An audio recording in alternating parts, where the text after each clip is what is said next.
I did a 3-hour reaction to the Black Ops 3 documentary, and so now today we are doing another 3-hour documentary, but to IW Zombies. So I gotta give a big shout out here, obviously, to Totally Not Dougie. I'm gonna check this out on the like and sub once I finish, but ladies and gentlemen, let's get into it with Spaceland, baby. On November 4th in 2016, which was about 8 years ago now, Call of Duty Infinite Warfare released, and people had mixed opinions about it. When it came to the multiplayer, people were just in disbelief at how horrible and rushed the game mode was.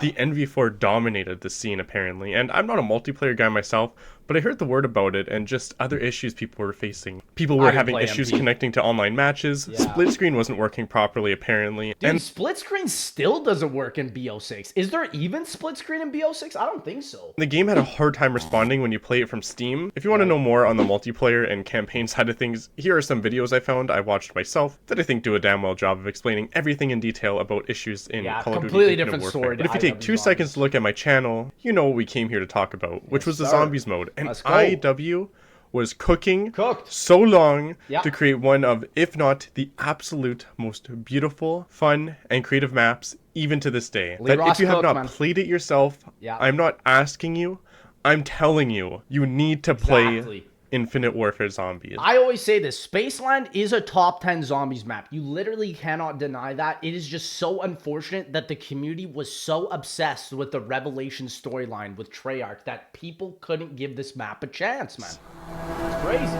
And here we are, man, the beautiful trailer. Yeah, and it is Welcome to the mega documentary where we're going to be covering all the Infinite Warfare zombie maps. Timestamps are going to be in the description below if you want to know what part of the video that you're on. I also don't usually ask this, but if you enjoy this video, please leave a like and subscribe and even share. It really helps out, and I spent a lot of time I'll have the links working all on in this the video. I'm not only passionate about Infinite Warfare Zombies, but I also love video editing, and a mega documentary like this took me a really long time to do. It's crazy because this is actually the only IW Zombies documentary that I've seen that really goes in depth with each of the maps, which is very exciting because like most people just talk about Spaceland. Right? Infinite Warfare is one of, if not the most underrated Call of Duty in the entire franchise, especially 100%. With the zombies mode. You're going to see a recurring theme of me talking about how the launch of the game really killed it, and especially how it really affected the player base later on with the DLCs releasing. If you don't, it's, again, the BO3 hype also overshadowed this game heavily, and it just sucks because Lee Ross was an absolute creative genius behind this. I don't know, in Call of Duty Infinite Warfare, the trailer was the most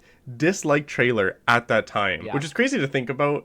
Especially nowadays where videos, I'm going to say Mr. Beast as an example, like that man just pulls views and people were just feeling the fatigue and wanted boots on the ground again. And Infinite Warfare was the turning point where people were like, you know what, I'm just sick of this, I'm throwing my hands up in the air, Call of Duty, you gotta go back to what we're used to, man. Don't get me wrong, some people just need to get good, especially with the multiplayer. The campaign was great, but the zombies, it was fantastic. Well, and it's also because of this reaction that we have yet to see a futuristic game in COD Zombies again. Like the last one we've had is BO4. Potentially we could be getting next one, a new one in 2025, but people didn't care about this game. But for the zombies, it was a completely different world that people didn't even get to experience. The launch map Zombies in Spaceland was an instant classic. And we get introduced to our 4 main protagonists in this new storyline. Aaron Dorjaniels, Andre Wright, Poindexter Zitterman, and Sally Simpson. Also, the animation was so unique. Like, this animated cutscene was literally better than the stuff we got in BO4. Our protagonists are actors who were invited to the famous Willard Wyler, who was showing off his new film, Zombies in Spaceland. And little did they know they were going to be playing the biggest part into it.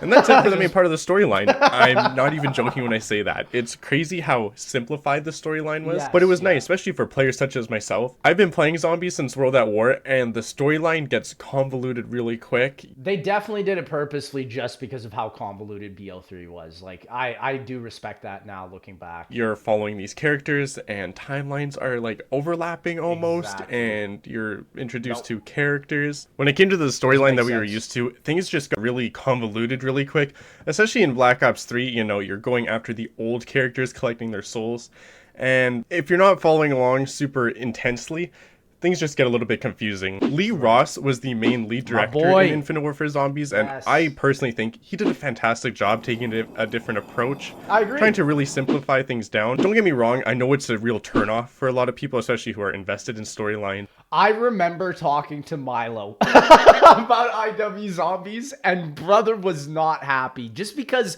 that layer of like convoluted lore wasn't really in this game. This game was really about the gameplay, which I think they nailed. Want to know characters a little bit more, and you can see they really tried to push that later on in Attack of the Radioactive Thing, the third DLC, which is pretty late into the game. But as I said, if you've been following the events from World at War to Black Ops Cold War, it's madness. Really? I don't even know where to start when I think of the original Call of Duty storyline. With that being said, let's get into Zombies in Spaceland and talk about everything this map has to offer and all the other maps. Let's go. Good morning, afternoon, or evening, everyone. My name is Mayo, and today I'm going to be eating meatballs. Today I'm going to be talking about all the Infinite Warfare Zombies maps in one video, and I just want to say thank you guys for taking the time to watch this video.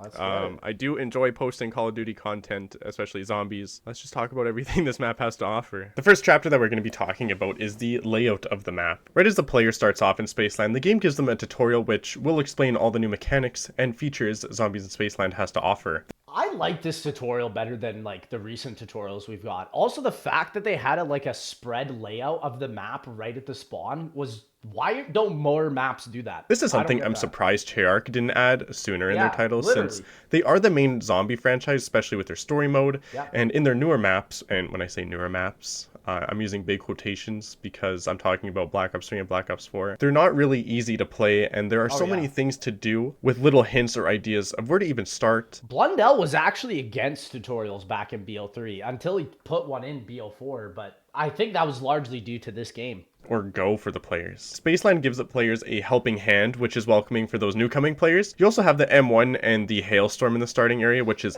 madness because they're both incredibly valuable. The M1 ended up being insane. The Hailstorm also as well. And monstrous to use later on in the game. But if you enter into this room, players can turn on power and... wow, they really got lazy with turning on power, didn't they? As we go through the layout of the map, IW made some changes with how you can turn on the power, which in my opinion is way better than one big power switch, since it's more to do in the map and engages the players to continue on. As we leave the starting area, we can see this beautiful area that branches off into a three-way fork, and in the middle you have Polar Peak.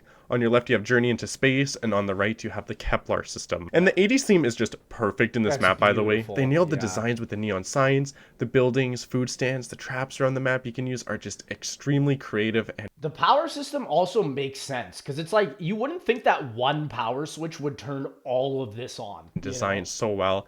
You really can tell that they put a lot of time and effort into this map. The nice thing as well is it isn't too dark or too bright, but for a nighttime map, the developers really killed it with their lighting. You also have to realize, like, this map came out in a 3-month window of Garad Crovy, Revelations, and then this map. So it's like, zombie fans at this point were kind of like, oh my gosh, this is a lot. And in the arcade, the way they encapsulated the lighting from the dance floor with the ceiling lights, it just never feels like too much when you transition from the outside going into the building or vice versa. And I don't mean to glaze or go on tangents. I could just talk about this map for hours, but if we start going on the left from this three-way fork, heading into Journey into Space, it branches off into several areas. We have this trap on the left. I can't remember the name of the ride, but it's basically a carousel spinning around. Some of the most unique traps in all of COD Zombies right in Spaceland. Like, it was so great. I've always wanted a theme park zombies map, and they nailed it. Circles. And around this area is one of the 3 locations you can find David Hasselhoff jamming out in his DJ booth. You can see he busts out some killer 80 moves. But continuing on, we make our way forward to Tough Enough, which is the new iteration of Juggernog. And for those who may not be familiar with the new IW Zombies, the Perk's got a complete revamp, and there are some new ones as well, which I'll talk about later in the video.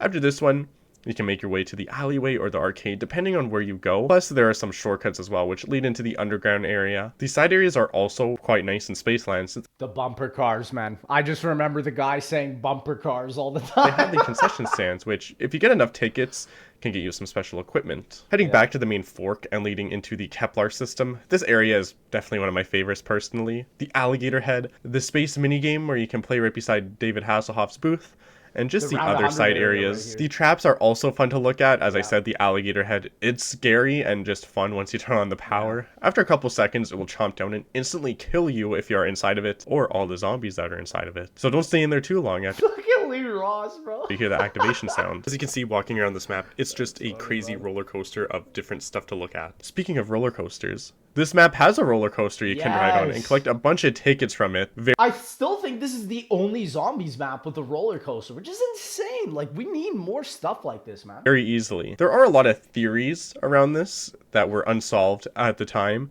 which I will be speaking about later.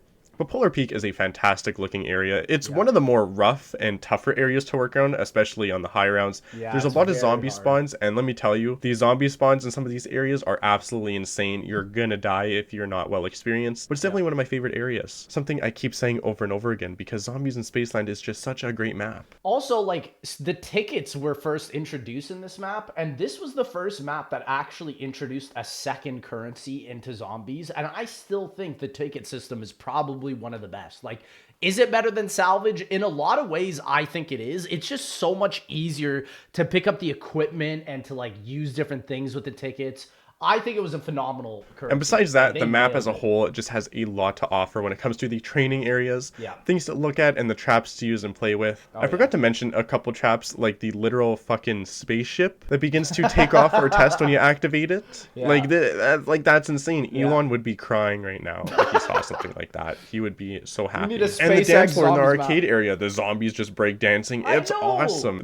Like, the personality in each of these traps were just, like, bars none. Bro, no zombies map has done it this well, I think. Dance area, it's just so awesome, and it's something so simple that they did as well. You got people wearing the tracking suits, and they're just breakdancing with them. Literally. And it's hilarious to watch as well when they, you know, have the zombie skins, and you just see them busting out moves. Like, it's just super cool. Overall, it's a fantastic layout, and for the underground area as well, there isn't much to do down here. It's just another way to navigate around the map, sneak around. It's one of the best maps for a reason. Something that you're going to see in every IW Zombies map is that the zombies get a redesign to match the aesthetic and theme of that current time period. And as you can see in Zombies in Spaceland, they killed it with how they designed the zombies, and they just look incredible. It's some of the best aesthetics in all of COD Zombies, for sure. Especially, like, when you had World War II zombies come right after this game. Like, people were like, nah, come back. Going from one model to the other, to the cop zombie, they're just crazy. There are zombie variants in Infinite Warfare Zombies, but it isn't anything drastic like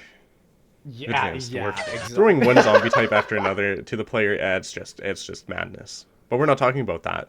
The cop zombie is just a more beefy zombie than the regular. He was the original fat zombie in BO6. Other ones, they also do extra damage when they hit the player, so you need to be careful, especially if you've been hit a couple of times already. And they are also unable to have their limbs taken off. Also, this is a new quality of life change added to Infinite Warfare Zombies.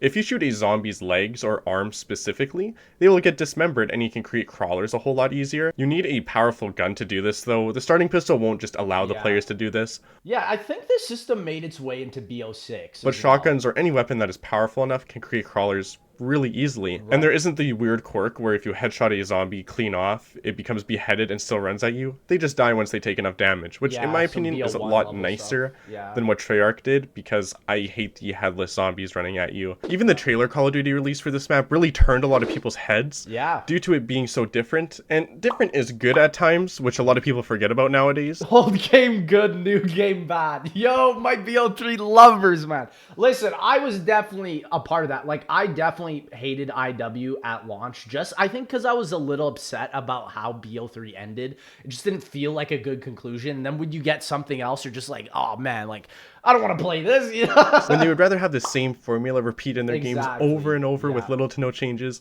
and call it something brand new. People really need to give Infinite Warfare Zombies more recognition. I strongly believe Lee Ross had incredible ideas for this franchise, but was held back when people were just sick of the futuristic gameplay of multiplayer in the campaign. And if Zombies was more upfront with their release trailers, then it would 100%, I can guarantee, would have saved the game and would have had a less negative impact than what they were pushing out, which was the campaign, the multiplayer. Yeah, I always say, like, if this game released any other time after BO3, I think this game would have actually been so much more celebrated by the community. It just unfortunately got ruined by the timing of its launch. But it's not like we can really change that for what happened in the past, and it's definitely an achievement to have the least liked video on YouTube at that time. But other than that, this 80s theme captivated a lot of people, and I'm sure for some people, it may have been nostalgic with the designs of the buildings or the items you can see in the background, like Slurpees and just iconic arcades, where they were popular back in those days. Even when I was growing up, arcades were dying out in my city, and a lot of time they were going bankrupt. So I got to experience them only a little bit, but that's it. And while it's not like I was born in the 80s to experience state fair rides or carnival games, I wonder if anyone watching this video was born from the 80s as well. If you are, let me know in the description. Dude, like 80s is literally 40 years ago. That, like, wrapping my mind around that I don't even think I was in my dad's balls insane. at the time. What? When it comes to the weapon varieties, Infinite Warfare hits this out of the ballpark with pretty much all of the weapons that are available. There really isn't a bad weapon in Infinite Warfare except for the launchers. I would argue against that. I think the wonder weapons were like the biggest L of this game, especially on Spaceland. They just were not good for high rounds. Which, as I stated back in my ranking all Infinite Warfare videos, which you should watch because it's biblically accurate, which is more correct than most things in life. Launchers really shouldn't have been added since they're just so terrible in zombies. Having little ammo and they're just better options. And wonder weapons you're going to be using more than likely. The weapons go hard in Infinite Warfare, and some of them have 2 variants. A prime example I like to use is the Proteus. This gun it's just so cool. On the front, it looks like a sniper. It's a shotgun sniper. Yeah, this gun was weird, though. But if you hold down the weapon switch and keybind, it converts into a shotgun. Yeah, like, who wouldn't want to use a sniper shotgun? There are also ammo types, which I guess you could say this isn't as important in zombies, but it's something to mention. Weapons that use regular bullets are nothing out of the ordinary, something we've all used before. But energy weapons are built different. Yeah, we've never actually seen that concept come back. That concept kind of evolved just into ammo mods. And so I wonder if they would do that, like bring that back. Maybe just make it like an energy ammo mod for BO6 or something. I don't know. The bullets can ricochet off of items and surfaces while still damaging zombies after being ricocheted. This can be really good or bad, depending on your playstyle. And then there are melee variant weapons. The axe is the main example of a melee weapon since, well, it's not like you can shoot bullets from an axe.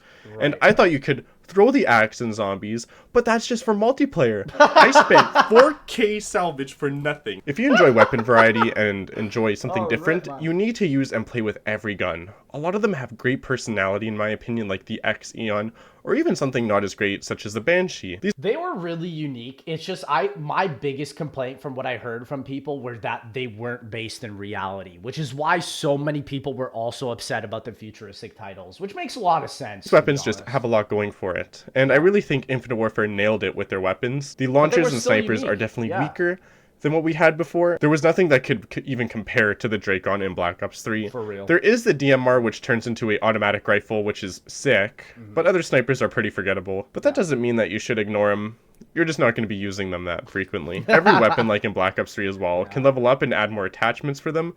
And this system is just amazing. It's nothing special either. It just adds more replayability and gives players options when they are grinding their levels to be like, the MACTAF 45 SMG was pretty good, but compared to the FHR 40, this thing's a beast. Oh, the FHR is crazy. That was the gun, bro. And it is. These weapons are just so fun, and I really enjoy using them. Just avoid the launchers, as I said. Like how you avoid slipping on bananas in Mario Kart. Unlike in the Treyarch games with the 4 perk limit, or I guess back in my day when there was a 4 perk limit, this was a serious issue for some players, especially for those who were attempting the Easter eggs in those titles. Black Ops 3 is a fine example since they added Widow's Wine, a perk so broken, so amazingly unhinged in its own rights that it has not returned even to this day. But Lee Ross saw what Treyarch was doing and scoffed at them. He made the wise choice to increase the perk limit to 5, with the quality of life change where the players, if they want to refund the perk or get... It's kind of sad because Blundell tried to improve on this in BO4, and I think IW still did it better just by making it a 5 perk limit. Like, it made it more versatile just with that. Like, maybe just add a 6 perk limit or something, you know? Rid of one, I should say. All you need to do is walk up to the machines and get rid of it. Doing so will open up a perk slot for you to use again. You don't get your money back from this, but in the greater aspect of things, this quality of life change is fantastic for every kind of player who's playing Infinite Warfare Zombies. It's crazy because I don't even think BO6 has this, like, which is actually insane, but it doesn't matter if there's no perk limit, I guess. If I want to get rid of Deadeye Dewdrops for Bond Stoppers, I can do that. Maybe I'm going to switch it out for Quickies or Up and Atoms to revive my teammates faster. You can do that. And speaking of perks, let's talk about every single perk since they got their own redesign, and some of them have additional features or buffs compared to their older counterpart. Tough Enough, the equivalent to Juggernog, it's the same price and the same effect. Nothing really new about this one, but I love the machine and the animation. And Candy was such a great idea. I think still this is probably better than even like what BO4 did with the statues. I think this was just so much cleaner. I'm sure the quotes for getting new perks in Infinite Warfare aren't as iconic as the Treyarch crew when someone drank Quick Revive and they mentioned how it reminded them of fish for its terrible taste. is obviously very iconic. But the machines and their jingles in Infinite Warfare are above and beyond what Treyarch has done, in my opinion, at this current point in time in 2017. That, yeah. Up and Adams. This is just Quick Revive. Same price for solo and non-solo players with no new effects. Nothing much to say, but the design of the machine, it's a chef's kiss, baby. Quickies. I'm unsure if Quickies increases the same speed as the old Speed Cola, which increased reload by... I think it was slightly less. I do remember people saying the Speed Cola in this game wasn't as good as the OG days. 50%. The online COD wiki doesn't clarify this as well, but Quickies boards up windows at double the speed, where Speed Cola doesn't double the speed, I think. If you look at the wiki, it says Speed Cola increases the animation of boarding the windows. Yeah. Not the boarding itself, which is odd, and I don't really know what that means, but that's pretty cool. Bang Bangs. This is the same as Double Tap 2.0. There are no new effects and additions, but the song for Bang Bangs is bang in itself. Let's move on. Blue Bolts. This perk is the same as Treyarch's, where the effect of the shock when you reload is dependent on how many rounds the player has in their gun. If the player is nearly at maximum ammo when they reload... I do feel like this was probably one of the most underrated perks in the game. Not many people would pick this up, especially because, you know, you could get double tap and all that, and PhD. Load. It will not be as powerful or stun the zombies if you reload on an empty mag, which is really interesting. I actually didn't know about this for Electric Cherry, that the amount of ammo you have in your gun is dependent on the strength of Electric Cherry. Yeah, they kind of taught you that back in Mob of the Dead, but since people were using the perk so often in BO3, people didn't realize that. Race and Stripes doubles the sprint duration for the player, just like its counterpart.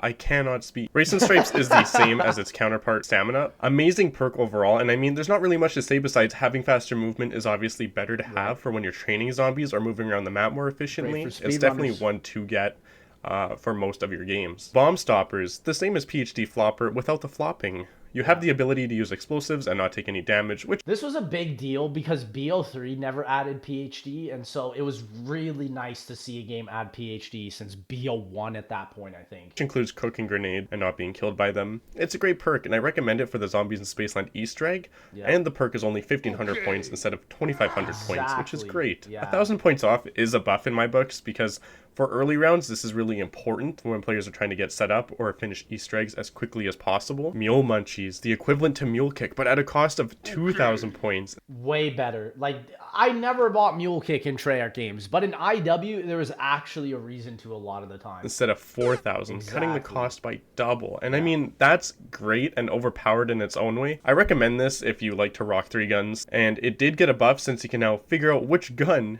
is your third one due to the simple and brilliant logo. This was the first time they ever did this as well, and literally since then, now Treyarch has adopted this in Black Ops Cold War, at least. So that is just under your ammo count. Why this wasn't implemented earlier in Treyarch zombie games, we'll never know, is beyond me. But with that being said, on to the next perk.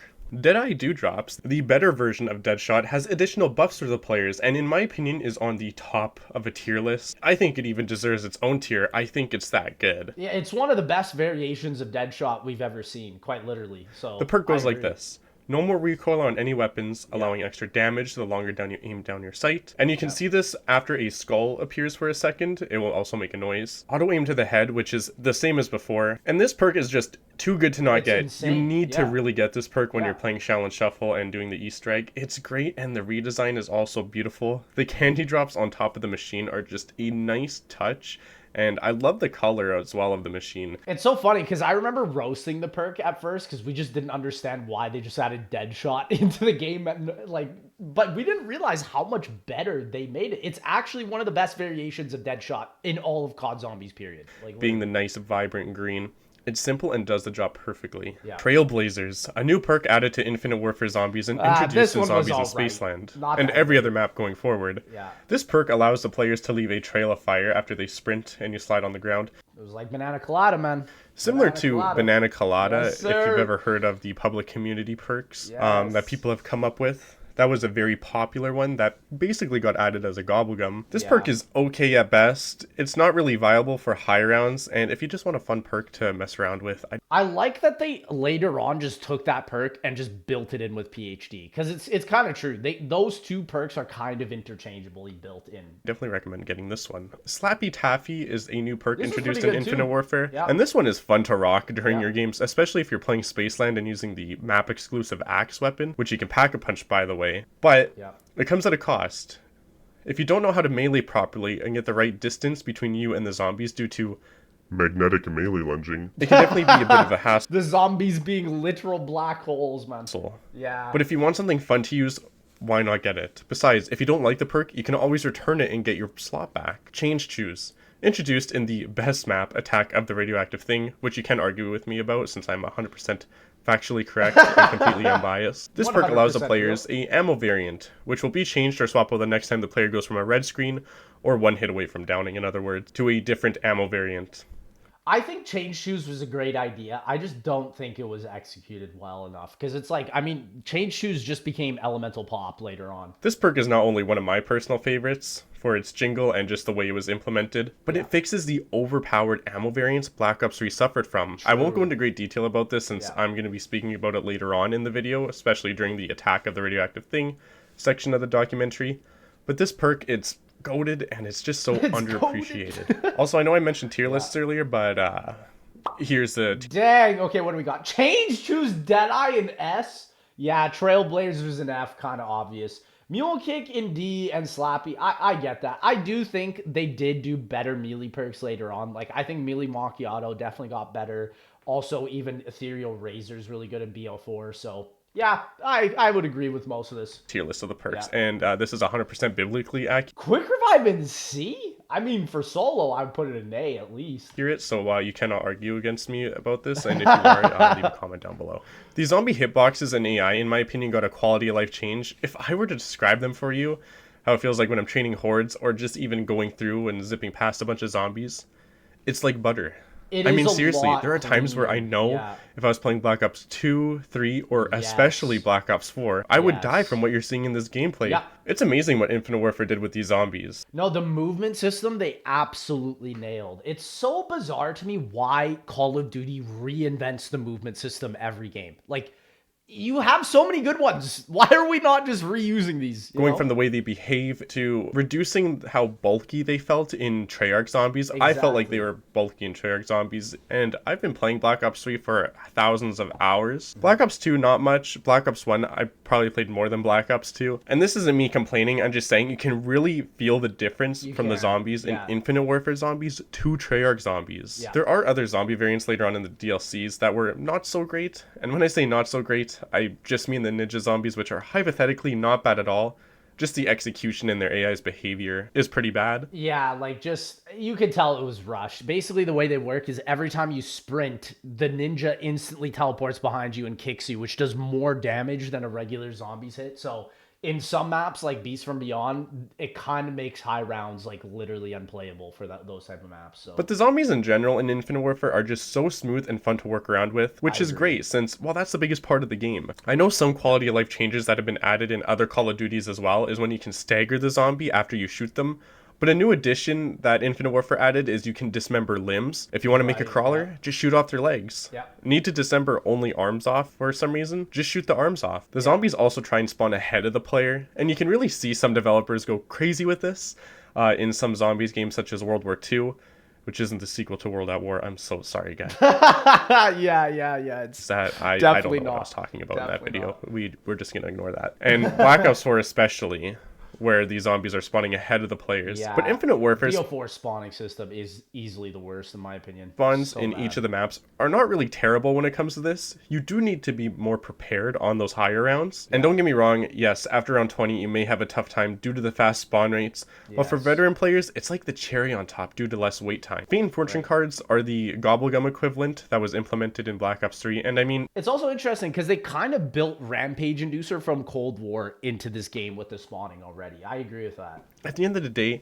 they're the same thing with some different ones close and far between for what they can do. The Ghost and Skulls Fate and Fortune card is just a perkaholic, but you still get to play the game, which is nice in a way, but annoying to those who just want to continue through rounds and get your perks right away. Some cards allow you to spawn weapons to use temporarily.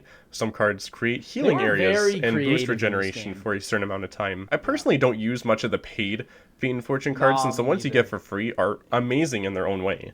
Which is also why they took out the classic system in BO6. Sure, I do understand I get to use Coupon Clipper, which is super useful since a double pack of punching costs 10,000 points. and I could just do it for free once I activate the card. Or I could just use the card on the money to open the map a lot faster, since it will help increase your points. And I do understand that getting these paid cards can be a challenge, especially due to microtransactions, and there isn't the glitch like in Black Ops 3 where you can just back out or close the game and get your cards back. I think that was also one of the biggest reasons people didn't want to play this game, is because they felt like their time was better spent on BO3, where their gobblegums could just be further accumulated, you know? After you use them. The game remembers and you lose it forever, so you better get your money worth out of those paid cards. But as I said, there are some unique ones I will be showing off. Some are Explosive Touch, which you're not going to believe what this does. Twist of Fate spawns a tornado to kill zombies for 60 seconds. This one's really interesting. Is it great? Not really. For bosses, it really is. And for speedrunning, it is. But it's still a fun card. Black Hole Fun spawns a gravity vortex gun for a minute. Evade lets you boost or dash in the air, increasing your movement speed. Evade might be the most broken card, because this card literally just gives you exo movement, which is insane for speedrunning. And you can also take out zombies pretty much infinitely with the card. It's insane. Speed. And Purify is another fun one where it heals all players that are damaging and hurt nearby zombies. So there's a lot of fun and unique cards you can use, but as I said, you got to pay for these, and the ones you get for free are just so much better, since you're not losing anything at the end of the day. Here's what I usually use if you want to do massive damage and not spend loads of money. Mana Up, Scope Dollars, 5-second Muscle, Stimulus, and Best for Last. Yeah, most of these are all to do with upping the damage of your weapon, or getting more money, or helping the player out with health. That's pretty much all these are great for both offensive and defensive play, and it's just a perk. You don't need to spend a lot of money to be overpowered. Infinite Warfare gives you that ability to be overpowered if you want to, which I felt like Black Ops 3 lacked when it came to getting perks, points, or offensive play and defense. I do think that like the majority of the power in the older games came from the wonder weapons, which is why, again, so many people did not feel the same way with this game. Offensive play. Most of the gobblegums that were actually good were paid for in Black Ops 3. Also, if you're wondering why I'm mostly comparing to Black Ops 3, it's because these games were out around the same time, and in my opinion, it was basically a competition of, well, if I don't like Infinite Warfare zombies, I might as well just play Black Ops 3 zombies. Exactly. There is also the coin and ticket system Spaceland introduced, and this is a common thing in every map, except for Beast from Beyond, which had no game currency or buildables. First, it was a rush map, I'm telling you. You're going to see a couple coins spawning per round, which you can use to insert inside these claw machines. Now, depending on what color you put into the machine, a different trap is going to exit, and some are better than others. The best is the boombox and the Medusa device, in my opinion. All do infinite damage, and all are great get out of jail free cards, except when the zombies don't jam out to the boombox. Like, I would argue IW Zombies does traps probably better than any other game before or after it. Like, the traps were so unique, especially with the coin system, man. But whatever. You can also get these toys out of the claw machines if you insert the proper order into them, which I'll be explaining later. Now, let's review each trap you can get from these claw machines, since there's a fair amount that Spaceland introduced. The Sentry Gun. This one is just for players to use who are camping. You can build this one by inserting 3 blue coins or 2 greens and a red. Sentries have always been mid. Like, they brought them back in BO6. They're still kind of mid. You know? This one is alright, and I'm going to be putting it in D tier for dog shit. So I guess it's not that decent. Windows Laser Trap. This one is as useful as it sounds. Well, it's just gonna do that. I wish it could just, like, that would be nice in, like, the first 4 rounds of the game. Not, like, round 18, bro.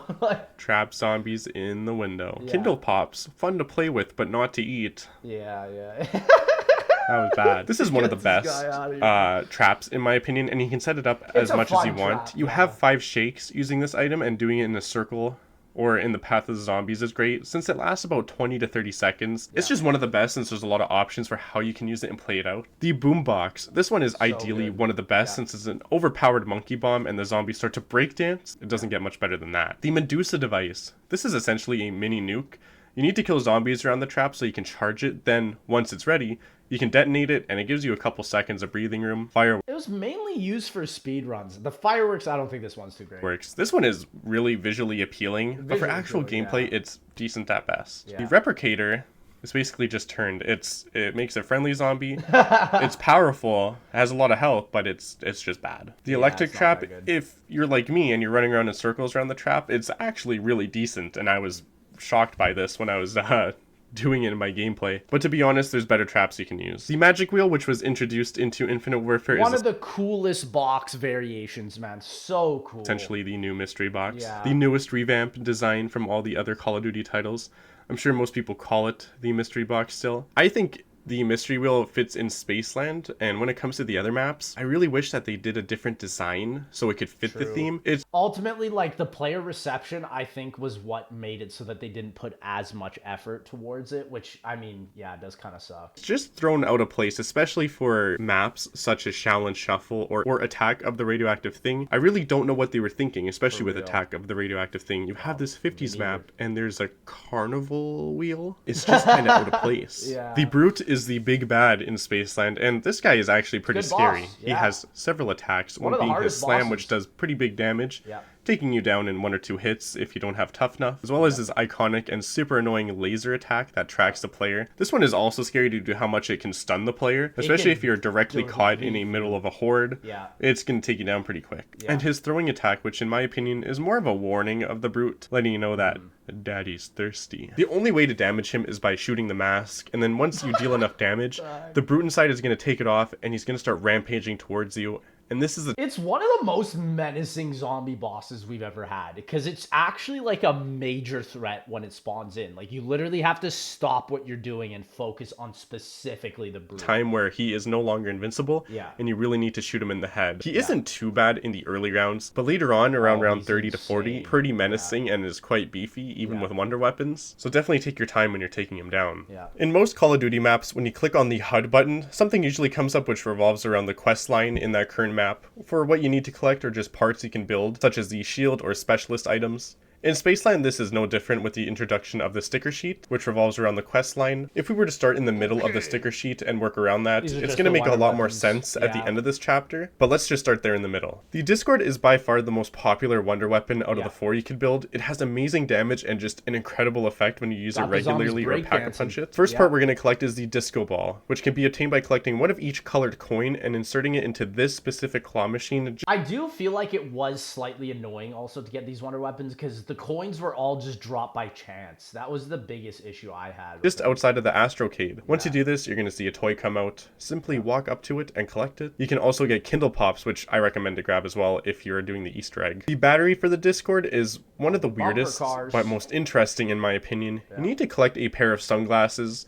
and around the map when you use them, there are going to be targets that spawn. But make sure to not get hit once you wear the sunglasses, since they get knocked off, and there's going to be times where you can't pick it up after they get knocked off. There's a random chance where you can, but most times you just lose them and you have to wait for another zombie to drop them from its fanny pack. The crystal for the Discord can be obtained by going to the dance floor inside of the Astrocade, and make sure to have a full horde of zombies when you activate the dance trap, since you need to fulfill the required amount of zombie kills before the UFO is satisfied. To get the UFO as well, you need to open up Pack-a-Punch, and then you're going to see a table with 4 UFOs. The wonder weapons were a lot harder to get in this game than even like BO6, which is honestly, I know some people like how the difficulty was in this game comparatively to new games, but I don't know. I think it was better in like newer games, because it's a lot just to get this wonder weapon, and for it to not be like that great either is definitely demoralizing. Click on this, and then you'll see the UFOs circling around specific traps around the map. The Shredder is also a fan favorite, and definitely the one people use most against the alien. I'd like to say this one is not as complicated or weird in any way. The alien doll can be obtained in the Kepler system. You're going to see this claw machine here, and you need to insert 3 red coins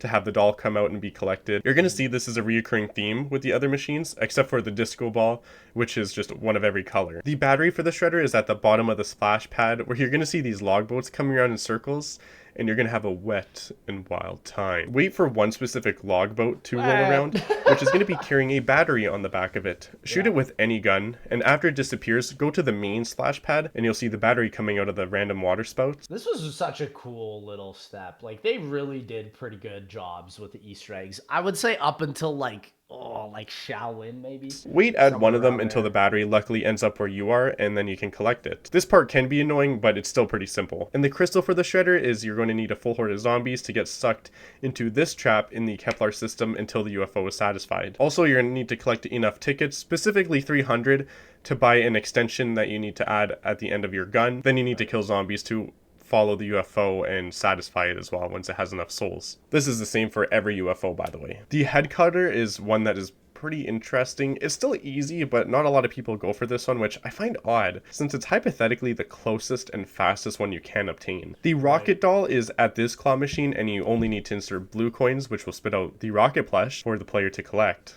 Nothing out of the Oh, I didn't even realize they were actually in the back of the vending machine. What the heck? ordinary. The battery for this is definitely one of my favorites out of all the guns. Throwing a grenade in this portal will begin a game of hot potato, where you need to juggle the grenade and bring it back to the pack-a-punch portal. Someone find and once you this? throw it in, you are rewarded with the head cutter's battery. The crystal for the head cutter is definitely one of my favorites. You need to bring a full horde of zombies to this rocket ship over here and activate the trap, and Jesus Christ, these traps are so cool. This one is just so impressive and creative in my opinion, how they utilize parts of the map. It's a fucking rocket ship killing the zombies. Elon Musk would be loving this right now. After pack-a-punching this gun, by the way, it gets called the guillotine, and it's such a fitting name because this gun, when I first got it, my head almost came off. I was so impressed. The face melter is one of the least popular from the looks of it. It doesn't help that one of the ways to get the part is basically like an extra step in its own way, but it's still really interesting in my opinion and fun to get. Well, that's the thing. It's like there's a lot of different steps for each of the wonder weapons, and in my opinion, they're all really not worth it, considering that the best weapon in the game is literally the spawn room weapon,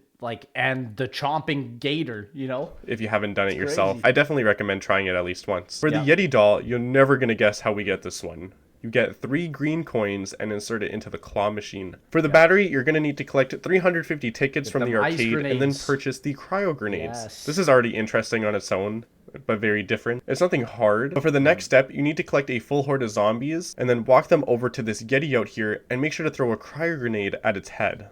The Yeti is going to tilt down and then freeze all the zombies, and you need to specifically get headshots from them until a specific sound cue plays. Once you get enough, you walk up to the Yeti right beside the portal, and you're going to see it holding the battery for you to collect. Really weird, but super interesting. And the crystal, you're never going to guess this one as well. Get a full horde of zombies and kill them with this trap until the UFO is satisfied, and then fill them with souls. By the way, after you collect an orb, you can bring it into the pack-a-punch machine and insert it in this section here. I don't really know what it's called, but once you have all 4, this will unlock the exquisition, and it's actually such an outstanding attachment you can add to your guns. It basically ricochets bullets off the zombies onto other zombies. They look pretty targeted, and it's also sad that like the exquisite, once you get all 4 of the upgrades, is literally the weakest one. Like, it's better just to do, I think, the one in the chromosphere, like I think it's in Kepler. And it's extremely powerful, so I definitely recommend you get this if you want to get all the guns, because you're basically getting it for free anyways. Yo the Robot is also an addition that was introduced in Zombies in Spaceland. Sadly, he didn't make his return until the very final DLC. But with that being said, you can find his head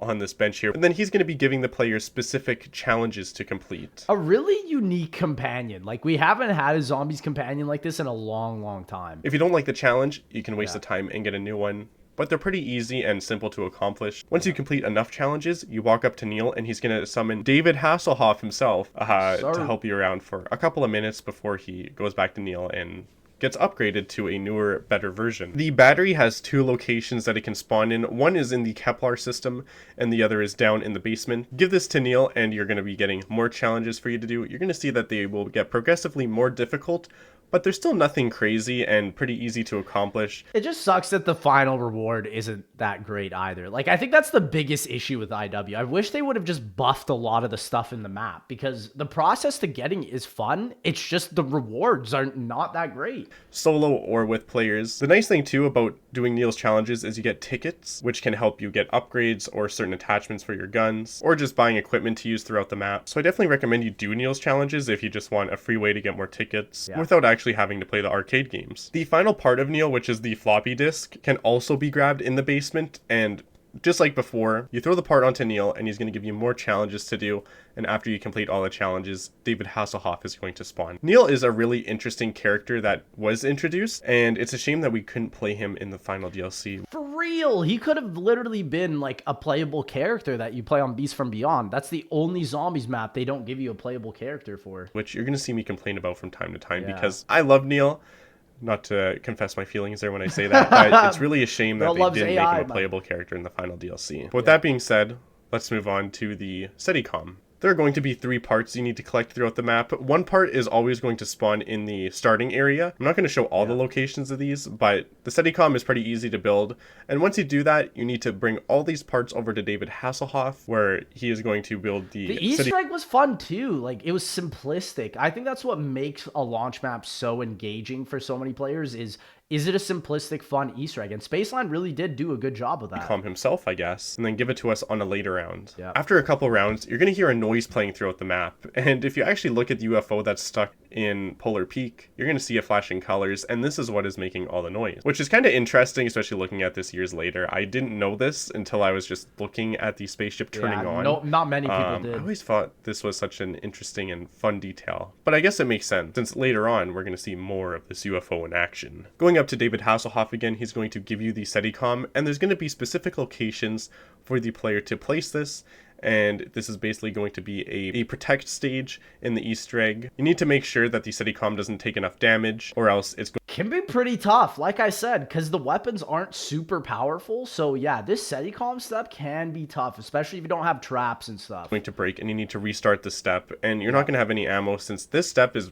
quite difficult. When Spaceland first came out, people couldn't even get past this due to the high difficulty curve. Some locations are easier than others, don't get me wrong, but still, it's not an easy step, especially if you're a new player. And even for me as a veteran player, I struggle with this depending on the locations I get. Like, I always need some sort of like boombox trap or something to do this, because if you don't have like the Mustang and Sally's and whatnot, you're cooked. Splash pad is the worst since it has the highest spawn rate.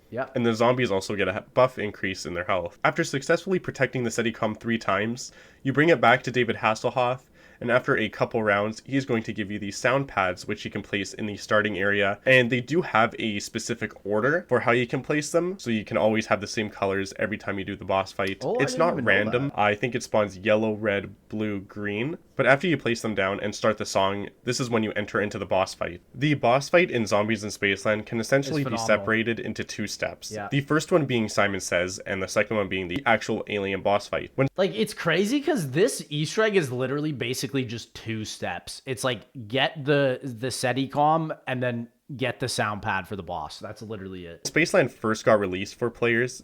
This step was almost impossible due to the short time. Solo players had to go from one color to another when inserting their colors to respond to the UFO. And the boss was also really tough on solo, obviously, until people figured out like the infinite ammo glitch. This did get buffed and the time did get increased, which made things a whole lot easier. But for players such as NoahJ456 when he was first playing this map, it was almost impossible due to that time constraint. As you know, and also like with all the zombies coming at you and clowns as well. Another big issue I have with this game is that they give you a perk called Bomb Stoppers, but the explosive enemies, the clowns, you still take damage from them. I don't understand why Infinity Ward did it, bro. I've been complaining to Treyarch all these years, man. You can see in my gameplay footage here, there are times when I'm literally going from one side to the other, and it gives me as much time as possible, which is great. Yeah, they when definitely the map first came out, Yeah. This was not the case, and a lot of players were struggling. But with that being said, this is basically the first half of the boss fight. All you have to do is look up at the UFO when it's saying its colors, and you need to respond to it by remembering what order colors were placed down when you placed your music discs, or radios, whatever you want to call it. After you successfully do this 3 times, you're going to see that clowns are going to start spawning, which can be a little bit freaky because they all start coming at you at once. And if you get hit by one clown, I swear to God, it's like a ricochet. You just start getting bounced off like a goddamn pinball in a pinball machine. The second half of the boss fight, when it comes to the alien, is not that bad nowadays compared to when the map first got released. This guy was extremely tough, and he had especially because on co-op, so many people forget, if you're playing 4-player, 4 aliens would spawn. They've never actually done that since this map, where depending on the amount of players that you have, they spawn in more bosses. Honestly, Black Ops 6, bring that back, brother. Move where crazy. If you got close to him, he would release this area effect or AoE effect that would damage the players, and it was basically like a game over. If he spawned on top of you, you were done. You can look up iconic NoahJ456 clips of the alien. The teleporting was really annoying at launch. Alien just screwing him over time and time again. But nowadays with the alien, it's still tough, and you need to know how to run around the map, utilizing your space and being especially aware of where the alien is, since his moves are huge and have a lot of AoE effects, and he can just zoom around the map at times. And his damage is crazy, because it's like if you're red screen running away, he will literally snipe you across the map with his blaster. It's ridiculous. With that being said, if you're experienced enough, you have really good awareness, really good skills with training zombies. Like, look how often he's firing. This boss fight isn't going to make you struggle, but essentially once you get him to red health, and deal enough damage, he's going to kneel on the ground, and you'll need to hit these tubes on the back of his backpack. Battery, You do this a couple times, and once he has no more tubes, you can just shoot him regularly and he'll just go down. This boss fight is really good and one of my favorites in my opinion. I love all the boss fights in Infinite Warfare. I think they're all fantastic in their own ways. Spaceland was just the introduction, obviously, to later tougher boss fights. But this one is more iconic and relatively true to the zombies formula, unlike Shaolin Shuffle or Attack of the Radioactive Thing, where there are gimmicks in the boss fight. But still, I think this boss fight compared to the others, it's still fantastic and holds up on its own even nowadays. And people still have that challenge with this boss fight, which is good. It would be a shame if the boss fight was too easy. Well, you could argue now it is, because it's like people just spam the infinite ammo, then knife him, spam the infinite ammo. Like, it's ridiculous. You can take this guy out in like 20 seconds now. But Spaceland really holds up for a lot of things that it was going for when it first initially launched. It's a phenomenal launch map. Like, people really have to realize that. In Zombies in Spaceland, there's almost a main side Easter egg in every map that the players can do. Each map has their own ghosts and skulls, and obviously this got introduced in Zombies in Spaceland, and they're quite difficult, especially if you're inexperienced with Easter eggs. But it's definitely something you should do, since after you complete them, you get a permanent perkaholic. Even if you go down 100 times, you're still going to keep your perks after you get revived. Unless it's solo, you're only going to lose your quick revive, but even then, you get all your other perks back. And then also, like, on Director's Cut, you were able to get 6 quick revives in this game. Like, they were just thinking ahead, man, with this game. Do this, you need to complete 6 steps, which can range from being extremely easy to overly complicated. Spaceland isn't too bad. It's the introduction, so obviously didn't want to make things too difficult. But later on in the maps, things go a little crazy. The first skull to complete is in the starting room. You need to pop the balloons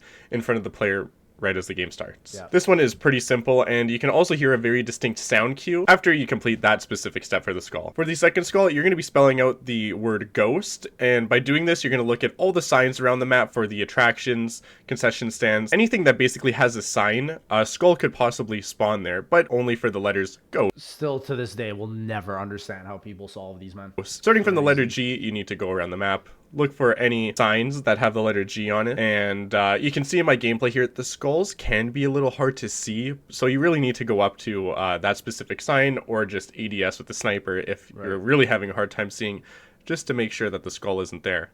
Once completed, you're going to hear that very iconic sound that you'll get used to in the later maps. For the third skull, you need to go to the dance floor at the Astrocade and specifically kill zombies on certain tiles of the dance floor. How? How did people figure this out? Look at the Ghost and Skull machine. You're going to see 1984 as its number, each in its own separate color. So for green, you're going to have to kill 1 zombie on a green tile. Next is the blue tile, and you need to get 9 kills, so on and so forth. This one is hypothetically the most difficult, especially if you're doing this solo, and you don't have the capabilities to micromanage as much, since if it's co-op, you can just have a player hoard the zombies, and then you can just kind of trade off. This one is definitely the more difficult one, but with that being said, this next one is definitely where players had their breaking points. For the fourth skull, you need to play Cryptid Attack, which is pretty easy. As you can see, you're just throwing... Dude, yeah, this game got me mad, man.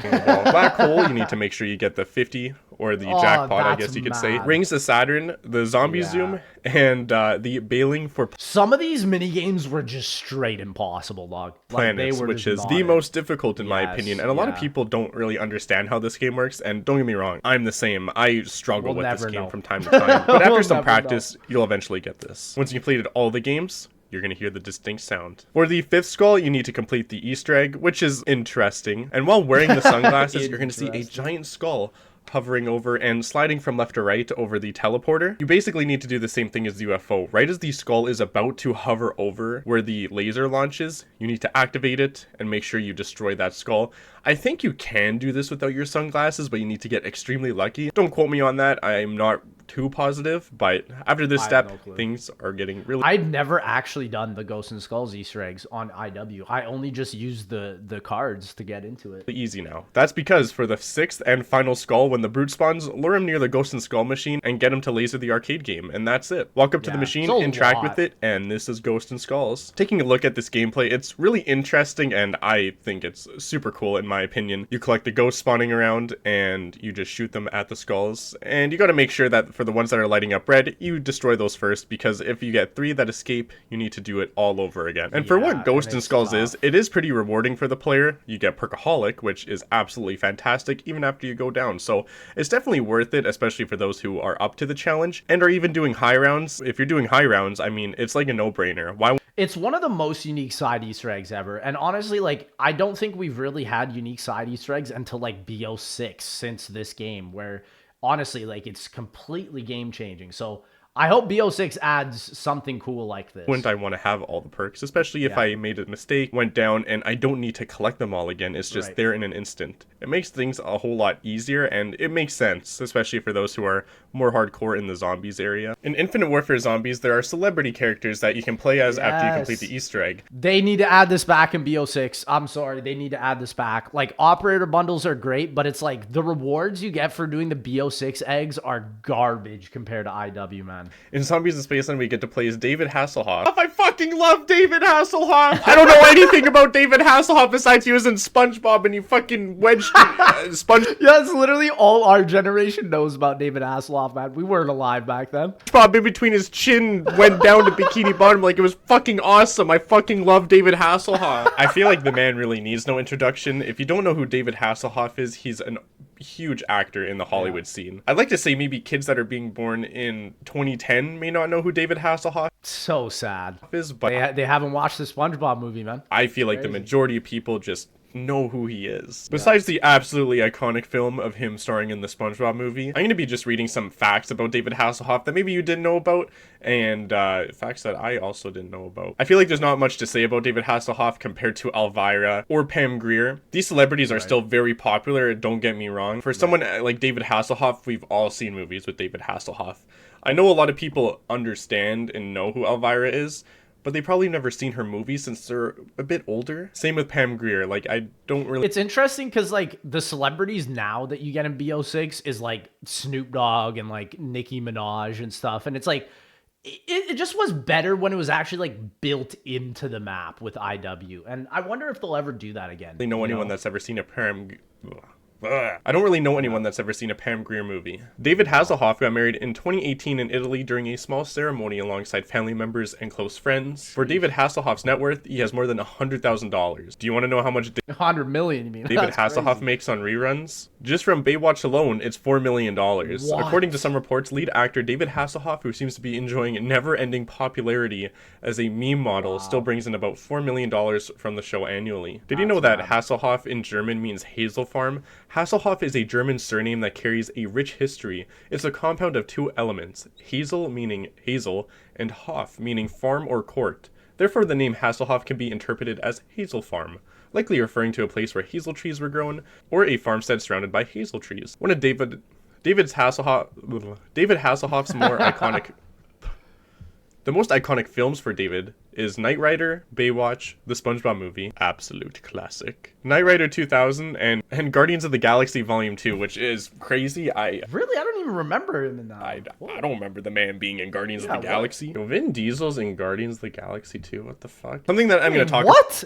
Dog, that's cap. About right now, but I will go into more detail at the very end of this documentary, is you can play as Willard Wyler. If you don't know who Willard Wyler is, which I'd be shocked about, since I'm sure I talked about him at the beginning, he's the main antagonist of Zombies in Spaceland and just the Infinite Warfare Zombies storyline in general. He throws our cast characters into the movies, going from one to another, and just toying with them. After you complete the Super Easter Egg, you can play as Willard Wyler, but as I said, I'm going to be talking about this more at the end of the documentary, so make sure to stick around for that, because there's pretty cool stuff and important details. It was so cool to have a unique character with a unique melee weapon. Like, that is also something you could argue is missing in BO6. To know about. But with that being said, what are your guys' thoughts on Zombies in Spaceland? It was a fantastic map, and even for popular zombie YouTubers and just many zombie fans in general, Zombies in Spaceland is still within their top 5. We all respect it. I mean, it was a phenomenal map, and I always say it got overshadowed by Rev. It's unfortunate, but top 3, whatever you want to say. It's a fantastic map, and it did a lot of things right, which sadly couldn't be carried over onto the other maps, or at least that's what people felt as the later DLCs were coming on. Zombies in Spaceland just did a lot of things fantastic. that the other maps couldn't hold up later on. And also, like, this was still during the paid DLC model, so the majority of players only ever played Spaceland, which, in my opinion, was the best map. So, and it's a shame because the later maps such as Shaolin Shuffle, Attack of the Radioactive Thing, even Beast from Beyond, I still think they're great maps in their own way. They still have their own identity, which is important. They still have their own characters that you can play as, except for Beast. But Zombies in Spaceland was the introduction of a fantastic and amazing story and amazing gameplay. I know that some people, when they hear story, they're gonna be like, what story? But still, for players such as myself, who is not really so in-depth, they definitely expanded the story in Rave in the Redwoods, from what I remember. With the zombie storyline, even though I've been a fan since Call of Duty World at War, it's a nice break from just all this crazy stuff and plot holes and just weird scenarios where it's like, oh, this is what's happening with Richthofen, or oh my god, guys, Gersh. We're still talking about what's happening with Richthofen, bro. Gersh is back. You know, in Grod Kobe, when you see Gersh, how did he get like that? Like, I don't fucking know, and I've been playing zombies for years. It was just a nice break is what I'm trying to say, because I don't have to watch hours and hours worth of Raffle Waffle videos just to get caught up with something, so I can make my gameplay maybe a little bit more enjoyable. I think gaming just shouldn't be like that. With that being said, and I don't mean to complain about that, Zombies in Spaceland is an absolutely amazing map, and Lee Ross was onto some fantastic ideas and still implemented them in later DLCs. Make sure to stick around for Rave in the Redwoods, because I think this map is also really underappreciated and overhated in a lot of ways. Thank you guys again, and remember, my name is Mario and I eat the meatballs. Motherfucking meatballs! The year is 2017. 2017 again? We just talked about that in the last... You're telling me Infinity Ward released 4 maps in 1 fucking year? What the fuck? Just like any other DLC cycle right there. Rave in the Redwoods, let's go. Honestly, I think this is the second best Zombies map. I literally always say, like, Spaceland started up top, and then it just went downhill from there over time. But I like Rave. I want to start this video off with a question. Have you ever talked to someone that you just met, and your first impression of them was, you know, I think that guy's really cool. I'd like to hang out with you again. They were maybe interesting or funny, but they left a really good impression, and you're like, you know what? I wouldn't mind hanging out with that person again. Or have you ever had the total opposite, where you're talking to someone and they might seem kind of weird or quirky. You just can't see yourself hanging around them, and you wouldn't really be too upset if you weren't to see them again. First impressions is a big thing for people. If you have a bad first impression of something, you're probably not going to want to do that or see that thing again. If you have a really good impression, you're probably going to come... What? You're probably going to come around back to it. The point that I'm trying to make right now is that first impressions in person with talking to other people and video games, especially when it comes to their DLCs, is huge for people to come back and keep on playing games such as Call of Duty, where they always release... You could argue it was a bigger deal, especially with the DLC, because if the first impression was bad, they wouldn't buy the DLC, right? Brand new game with 4 DLCs that come later in the season, but that first DLC is a really big indicator of, well, should I keep playing this game and, you know, keep giving it a chance, especially if I'm starting to get it, like, a little bit disinterested in it, or should I just move on to the next thing? And today in this video, I'm going to be talking about that with Infinity Ward's first DLC releasing, Rave in the Redwoods. Honestly, like, I don't think Rave was bad. I just think that there are better DLC ones than Rave in the Redwoods, you know? Like, it's still a very aesthetic zombies map. Like, you can't really say there's a lot of zombie maps that are, like, indifferent to this, you know? I don't think I've ever actually seen this trailer. I know I must have. That's just been so many years. Oh my gosh. Yeah, the character textures though for AJ, I don't know what's going on with that guy. Yeah, it was a wild time with this game for sure.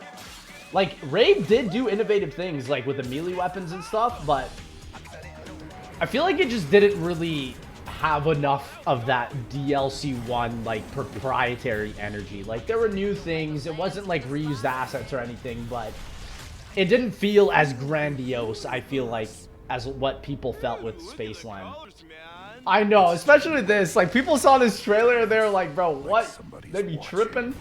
And then you get the slasher weapon. Yeah, that was cool. Pretty cool. The round 100 is also pretty fun on this map too. Like, it's easy, it's simple. Like, this is, I think, where my excitement for IW definitely peaked, because with Shaolin in the later maps, I didn't really enjoy it. And the boss fight's also very fun too, you know? So the boss fight I actually enjoyed. Infinite Warfare's terrible launch, yeah. When Zombies in Spaceland left off with a cliffhanger, people were so hyped for the next map. Zombies in Spaceland left a beautiful taste in people's mouth. The map was perfectly versatile, it had a great map design, great boss fight, and people were wondering what is going to happen next. And Zombies in Spaceland is still remembered as one of the best maps of all time for zombies. This is due to its design and also just the tough boss fight at the end, and I guess you can say Ghosts and Skulls if people remember that. Ghosts and Skulls, pretty difficult. Anyway, once the time came around and Infinity Ward released a trailer for Rave in the Redwoods, some zombie YouTubers got early access to the map. Noah J456 might literally be the backbone of Call of Duty Zombies, by the way. He was the main guy Infinity Ward reached out to promote their new Zombies map. It was a crazy time because that box, the Z House, also got as well. And I mean, it's so funny because I remember looking back and like the majority of the Z House just didn't care about IW Zombies, man.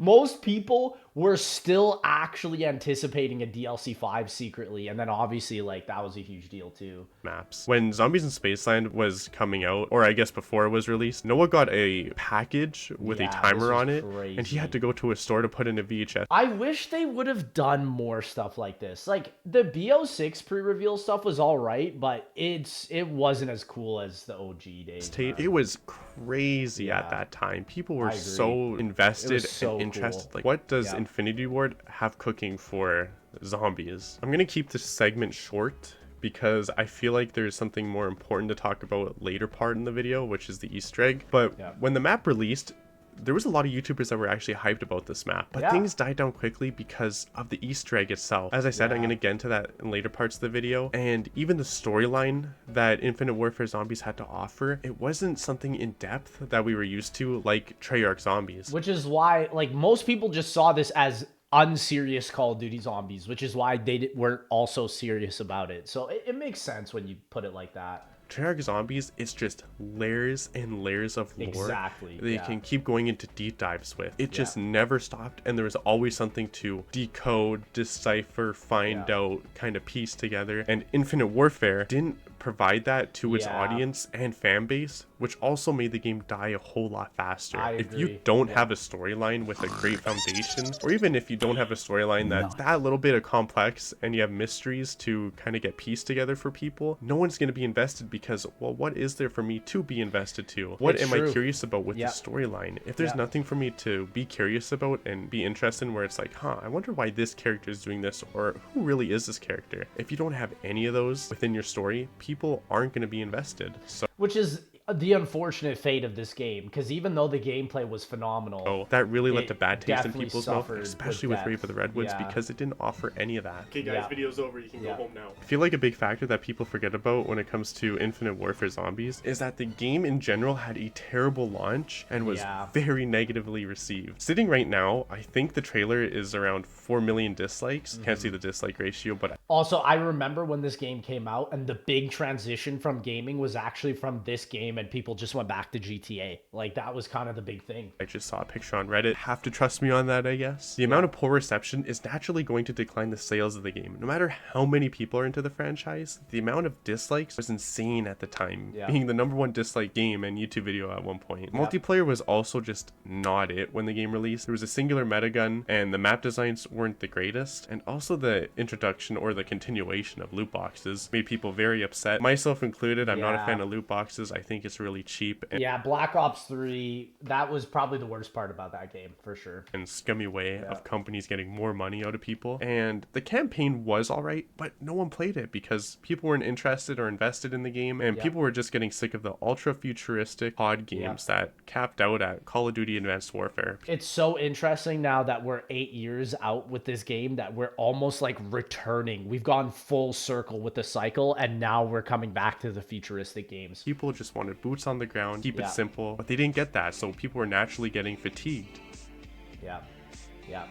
And I think that was like, you really saw the drop off with Rave, because Rave had somewhat of a presence, but by Shaolin, so many people had left, including Let's myself. start from round 1 within Rave in the Redwoods. When you first spawn into the map, you have no weapons in your hands except for the default melee, which isn't very effective after round 2 or 3. You can pick up any of the other melee weapons laying around in the starting building, or you can just pick up the car on the second floor, which is usually the go-to weapon. Once you open a couple doors, you start to realize that the starting building is actually the main hub of the map. It branches out into a spider-like formation, going into the separate areas. And a lot of people... It's kind of like Shironuma in a way with this map. Didn't like this due to it being more complicated and different from other maps we've seen previously. But as I said in my Attack of the Radioactive Thing video, over time playing zombie maps, you will remember them like the back of your hand no matter how complicated it is. But is that me making an excuse for the map being bad? No. And I believe that Rave in the Redwoods isn't even a bad map at all. It's just different, and we all know how we feel about something different. But not many people played this map, so it's that new player effect. Post-edit me here, this thing really just swung 4 times before it gave up. That is, that's actually kind of ass. Yeah, a lot of these traps were cheeks in Rave. I'm not gonna lie, Spaceland did it better. In fact, where you're unfamiliar with the locations and the shortcuts, so you get all mixed up and turned around because some areas might look the same as others when it comes to sharing the same assets and locations. This map is so fucking cool. The map design team was having a spectacular time creating all of the separate areas. When it feels like you've gone to camp and zombies have invaded. Like, it's kind of that aesthetic, which is great. We've never seen something like that. Came to the dock where you go to Pack-a-Punch, the mess hall, sewer, the cabins, recreational area, and the dance floor. I mean, look at these zombies breaking it down like a freaking math equation. Map of the year, baby, map of the year. I think this map is great when it comes to the flow, especially since once all doors are opened and you turn the power on. Why don't we talk about that for a second? Most people that play these maps, I assume, aren't going to be using Director's Cut. So for someone that is using Director's Cut, opening all the doors is actually pretty simple because I start off with 25,000 points. But for those people that don't have Director's Cut and usually start off with 500 points, you need to spend 16,750 points just to get to power, because the power's in the basement of where you spawn, but you have to literally go all the way around the map to open up the entire map, which is also including shortcuts. That's no easy feat. Typically in a zombies game, the player also needs to provide themselves with their own defenses. So naturally, when people are going to buy perks, you're typically going to be spending around 6,000 points if you don't get downed or... Well, and that was the other thing. Spaceland introduced point sharing on doors, which is also in BO6, but then Rave took that feature out. You have to just outright buy them all. Something happens. Perks come at a cost, obviously, a heavy cost, and if you keep on going down, it's just going to keep adding up. I use Director's Cut often, well deserved, by the way, for all the struggle that I went through. But looking at the perspective of someone who isn't using Director's Cut, just a regular playthrough, I guess you could say, opening up the entire map is a bit of a struggle. It is a big map. Same with Attack of the Radioactive Thing, and not using Director's Cut, those doors. It's a tough experience. They're gonna cost you. They're gonna cost you a lot of money. Bring me my money. The main starting cabin has zip lines leading to every area in the map, which is easy to figure out where you're going. If I need to go to the recreational area, bam, I use a zip line. Zip lines, I'm telling you, the greatest feature. Love Call of the Dead. Continue adding zip lines in zombies maps. It makes it so much more fun, man. Rave in the Redwoods is a map that allows players to explore and run around without holding them back. Let's go back in time for a second and talk about a very nostalgic map people remember and love, which is Ascension. Some people are about to hate me for this. I think Ascension is a perfect example of a map that limits the players for how they can run around. Yes, you have the Lunar Landers that we know and love, but if you need an ASAP get out of free jail card, you need to have already called the Lunar Landers in those specific locations. And this isn't me saying that Ascension is a bad map either, by the way, and I'm not doing it. It's just a limited mobility map because Ascension was more designed off of Doris's teleporters, but just swapping the teleporters with the Lunar Landers. That was kind of the thing. Justice with that short description.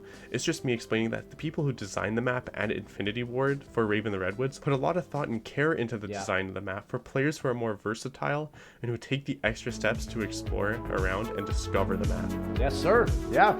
No, I mean, you obviously can tell they focus more on gameplay than story. If you remember back in Black Ops 2, there was this thing called perma-perks. Those Yeah. must have been so easy to get in Black Ops 2. I'm glad so many people use those. Basically, what you have to do is fulfill a specific task or complete certain actions, and your character will get additional buffs added to them. These were not only very hard to figure out and solve, but if you didn't know what perma-perks were, you basically had to watch a YouTube video and figure it out yourself. I had no idea about perma-perks until I was pretty much on to Black Ops 3. In Rave in the Redwoods, I felt like they created the perfect solution was by having these charms added to the map. If you don't know what charms were in Rave in the Redwoods, basically they're just additional features that once you complete a certain objective with these items, you can get a little bonus or buff added to your character. It was basically like just a bunch of side Easter egg buffs, which I think was really cool. A lot of zombie maps have really never experienced that. So. Which will help you greatly if you're trying to attempt high rounds or even just do casual play with your friends.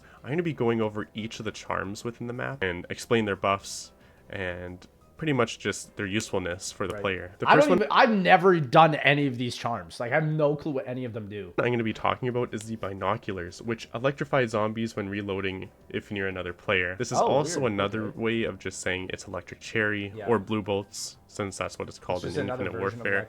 This does work in single player as well, but it's not as great as regular blue bolts. It's basically an alternative if you want to switch up your perks and try something different, which is nice because it lets you explore some other options if you don't have director's cut or you want to use your fate and fortune cards. I definitely recommend this if you want to do that. Other than that, if you're not going to use the binoculars and you're just going to stick with blue bolts, just do that.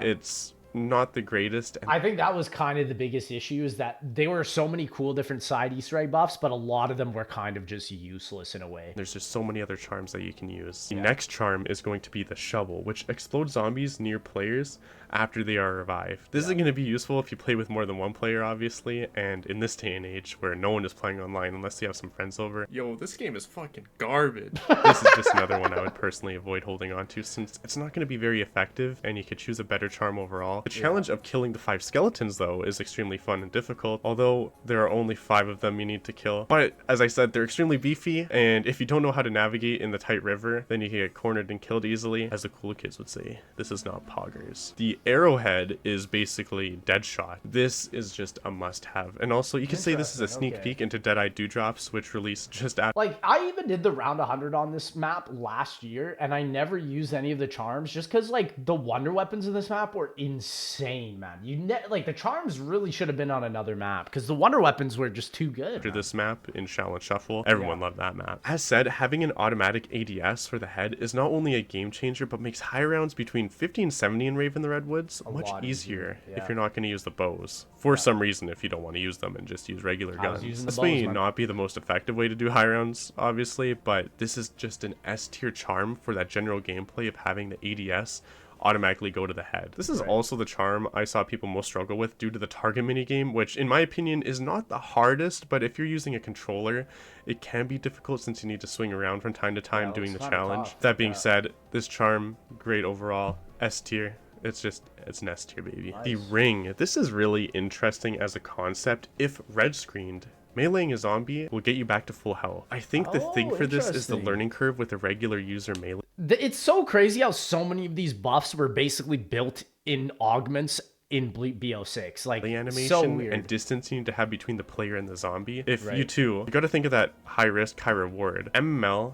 or, you know, the magnetic melee lunge. If you don't get that perfect distance, you're gonna get knocked down. And Infinite Warfare, there is that learning curve with using your regular melee weapon for hitting zombies. This charm is not going to be used in high rounds most likely, since if you're a pro zombie player and you do high rounds, you know, something like this just isn't that useful. You could use another alternative. This is definitely for more casual players who are attempting, say, the boss fight, and which is kind of tough because it's like most of these side Easter eggs weren't even really, you know, they're given a lot of space in Rave in the know? Redwoods. It's just a breathing tool to get some health back. This is definitely the way to go, but it's that risk and reward that plays a huge factor, especially when you're dealing with the MML. The bird mask. This will slowly reload the weapon you have held as your secondary. This is just kind of useless, like, in my opinion. I feel like just because it's like you have crossbows as your wonder weapon, how much do you really have to reload? It's literally like one bolt. Any zombies player that's going to be using speed cola, reloading your weapons is never really an issue, and having your secondary weapons slowly reload, like, it's interesting, I guess. Like, if you have the bow, sure, no problem. It's just one round, and if it's going to reload it, like, whatever, in a snap, that's fine, I get it. But other than that, just reload your weapon regularly with quickies on hand. I don't know, I feel like this charm could have been a little bit better. If I had to revamp this charm, basically every time I reload my weapon, it would just reload my secondary weapon. That would be kind of broken. But I felt like that would have made the charm way more useful. But again, like I said, like that's basically built into a lot of the augments we've seen. The 8-ball, I guess the zombies are like bowling pins with this charm. This is a really weird concept. It's not going to be used very much, obviously in high rounds, but it's just going to be used with you and your friends. And in this case, no one at all, because no one plays this map. This charm is probably the most useless, and I don't recommend it at all. It's the easiest to get, but it's just garbage. It's garb. F tier. F. The fish charm will gain momentum speed over time. This is another great charm I personally use every time I'm doing high rounds and want to get around the map faster. It's not only super simple to get since you just have to throw the grenade at the fish, but the charm is just perfect for those who appreciate more movement speed and want to look like they're going for getting the next world record speed run on the map. It's just great. It's easy to get, and it's even the world record runs I don't think utilize charms at all. Like it's worth it. Completely the frog is basically, in my opinion, I think this is another S tier charm because the effect that this charm has is you will not slow down when you are in the water. And in this map, that's basically perfect. Where I usually do high rounds is around the docks, where there's that big open water and the mystery wheel is being held up on that little mini dock. You have so much space once you have the frog charm attached. It's stupid. You are so safe. You'll never have to risk going down. It's incredible that the frog charm, I think it's pretty underrated. Yeah, the water in this map is really bad. But honestly, like there's not a lot of times where you go in the water. It could be good for the boss though. Compared to a lot of other charms. But still, this one is just amazing in so many ways. Even for the slasher boss fight, having this charm can definitely save your ass if he's going to jump on you and you need to move around faster. It's great. It's a safe option to use, and it just makes your character more versatile when running around. And a lot of zombie players, especially veteran zombie players, appreciate more versatility and movement. Movement is everything. For speedrunners, movement is everything. Pacifier damages zombies when they hit you. This is really good for new or returning casual players who have a hard time dealing with zombies. It's that risk and reward factor. Take a charm for something, but still deal passive damage. It's all right at the end of the day, but for players who are really getting the feel of zombies and IW movement system and the zombie AI, quickly realize that this charm is something you won't be using. It's just for the absolutely new zombie players or people that have a hard time in the map. And lastly, we have the boots. The charm is basically a bootleg fireworks pack-a-punch variant. It's not the best to have on your weapon, and you can only get the worth basically on the low rounds. The effect for this charm is it explodes zombies' heads with headshots and will damage nearby zombies. In the high rounds, this isn't going to be very effective, and it's just another one of those charms where you're not going to be using it that much. And getting this charm is also really annoying because you need to complete the 3 areas where you have to follow the footsteps. Never even seen which is this. fine. This is I think it's really interesting, but the detection for going on the footsteps is really clunky. So I don't know. That loses a couple points for me. If they made that a little smoother, I would definitely use this charm a bit more. But for now, it's a bit of a chore to get, a little bit annoying. It's going to be kind of in the middle if I were to put on a tier list. Speaking of tier list, here's everything right now with tier list. Since I did the last video, so why not just continue that trend? Let's do it. Again, I have no idea what basically any of these do. I see he put the frog and the fish up top and the arrowhead, but yeah. Again, none of these are really required personally. So. And they say originality is dead in the zombies community. Yeah, bro. Gotta make a tier list for everything, man. That's the way, bro. Rave in the Redwoods had a very simplistic and short Easter egg. Is that a bad thing? I mean, no, man. Look at the map before it. You find 3 parts to make a satellite, defend the satellite, and then you find an alien. It's basically a 3-step Easter egg in a way. Rave is like that, but on easy mode. I also know why it was solved so easy, which I still don't get why Infinity Ward made this decision to this day. I think a lot of people were upset also because like Revelations took a whole week to solve, and then they give us this game and like all these eggs were solved in under a day, I'm pretty sure. So yeah, that was pretty upsetting for the hardcore fans, I think. If you don't know, in Rave in the Redwoods, they made it icon, so when you're near the Easter egg photo to pick up, it tells you that you're close to it. One of my favorite things when attempting zombie Easter eggs, especially if I didn't know what the Easter egg was about, was riding the walls and spamming the X or square button and luckily picking up something if I managed to find something. They're gonna tell me that I actually found the part when I'm over it. Zombies in Spaceland did not do this for the SETICOM. When you found a part of the satellite, it almost blended into the map so well that when the map first launch, people couldn't find the freaking No, it umbrella when looks the map so came out good, because yeah. it was just so well blended in, and Yeah, it they didn't did give a you good that job. icon. It's basically like a helping hand. Yep. It did not give you that line of text that says press this to pick up the item. People also always complain about Easter egg steps and how they make no sense, which, let me tell you, they have always been this way. Don't complain Yeah, about how one map literally. is terrible for this. In Origins, you throw a freaking missile strike into a hole and 6 Papa Pans just come chasing after you. How does that make any sense? But this No, map it does does make not. sense too directly to new and veteran players, which also sucks for when the map launched, because after the Easter egg is over and people know how to complete it, the hype will quickly die down in comparison to other DLC maps. I think the Easter egg here was also such a big letdown for most people because it was based off of characters in real life. It was more of like a memento for them rather than something to progress the storyline, which is why I think people were kind of upset with that. Revelations lasted almost 2 weeks for the Easter Exactly, egg, and the yes. hype was fucking real. Who was going to be the first one to beat the Easter egg, especially for the last map in the zombie storyline? What was the next step? Yeah. Where was that last bone Yeah. located? Please, honestly, Treyarch, give us another Revelations hunt. Like, I would do anything for something like that. That would be Which so took people sick. forever to find. Yeah. Basically, in conclusion, this Easter egg was too easy and too simple to complete for new and veteran players. Even Yeah. without director's cut. Yes, Literally, the boss fight yeah. is a decent challenge, but the egg is just too easy and really short. Did I also mention that this Easter egg, when the map first came out, got solved within 4 to 6 hours? Yeah. I mean, it's sad because it's like, that's not even uncommon nowadays. That's like exactly what we got in Cold War and BO6 as well. Most of them are around the 4-hour mark. When an Easter egg gets solved within such a short amount of time like that, there's not a question in doubt why the map died down, especially when it came Yeah. to players leaving. And the storyline as well. We got an ending cutscene which basically led into Shaolin Shuffle, but there is no real in-depth story to I remember people seeing this cutscene and like for sure this is where a lot of people dropped off. follow on this for game. people. The Yeah. protagonists didn't really have their own character development. Yes, they changed costumes every map, which is really interesting. They get their own special melee animations, which is really cool. But at the end of the day, what do I know about these characters? Who are they? How Yeah. did they get here? What's their background? People love that stuff, especially with the OG Zombies crew like Yeah. Nikolai and Richtofen and Dempsey and Takio. Like, these characters had a lot of background with them. It's crazy because they've built maps with a lot of character lore, like Mob of the Dead and stuff. But it's like, it's so weird why they refuse to just do that again. Like, people have always been asking for premise, but it's like, there's already deep lore and characters they've already made. Like, they just got to do that again, you know? And there's so much to know and learn. Yeah. You could watch endless hours of YouTube videos about Yeah. these characters. There was Literally. just so much to invest yourself in. Infinite Warfare didn't give that with the new Zombies crew, which is a real shame because I think they're really good characters overall. But if you just don't have that background and foundation to work off of, there's nothing for me to be invested in. Yeah, it's true. It's true. But you know what, man? Like, they still killed it with the side eggs, even in the later maps. I'm not gonna lie. I know I said this in the last video, and I'm gonna say it again. I'm not a Ghost and Skulls guy. Me neither. And if you want to attempt Ghost and Skulls 2, good luck. Attempting Yeah. Ghost and Skulls 2 is basically playing Dark Souls 3 Soul Level 1 going against the Nameless King.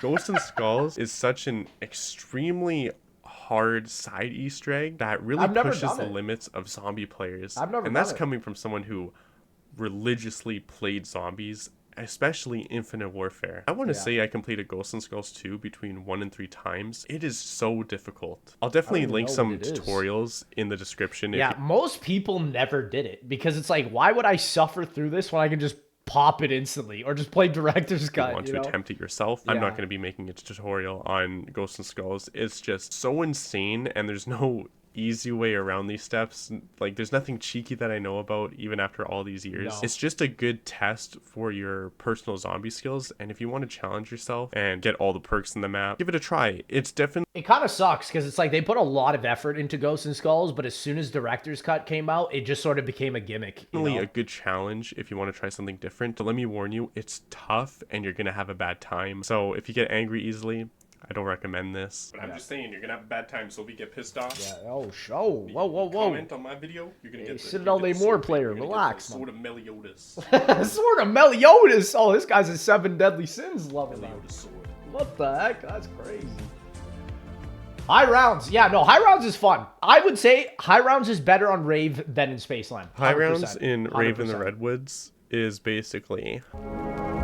The way I like to do high rounds is I'm usually by the docks, I have my charms and my setup, It's fun, and I'm man. running around in Hey, it's better than running into a gator mouth over and over on Spaceland, man. circles, blasting the Reaver shotgun at the zombies until basically around 50, 60, and then I call it quits. The real way to do high rounds in Rave in the Redwoods is you get the bow, the trap bow, and you go to the dance floor, you shoot the 2 arrows in the bottom of the stairs, and you're basically sitting there until around like 80 to 100. But the craziest thing is with Mule Kick, you can literally hold 3 different wonder weapons on this map. Like, that's what makes the round 100 so unbelievably fast. Until you pretty much start running out of bullets throughout the rounds, and then you need to change your setup. If you haven't seen high rounds for Rave in the Redwoods, I will also leave links to videos in the description below. It's incredible what people do in Infinite Warfare Zombies to get to high rounds. The methods and strategies people go for, especially with Steve. He's a very iconic zombie YouTuber when it comes to high rounds. And in Zombies in Spaceland, I think he was reaching over like round 500, which is incredible. But in Rave in the Redwoods,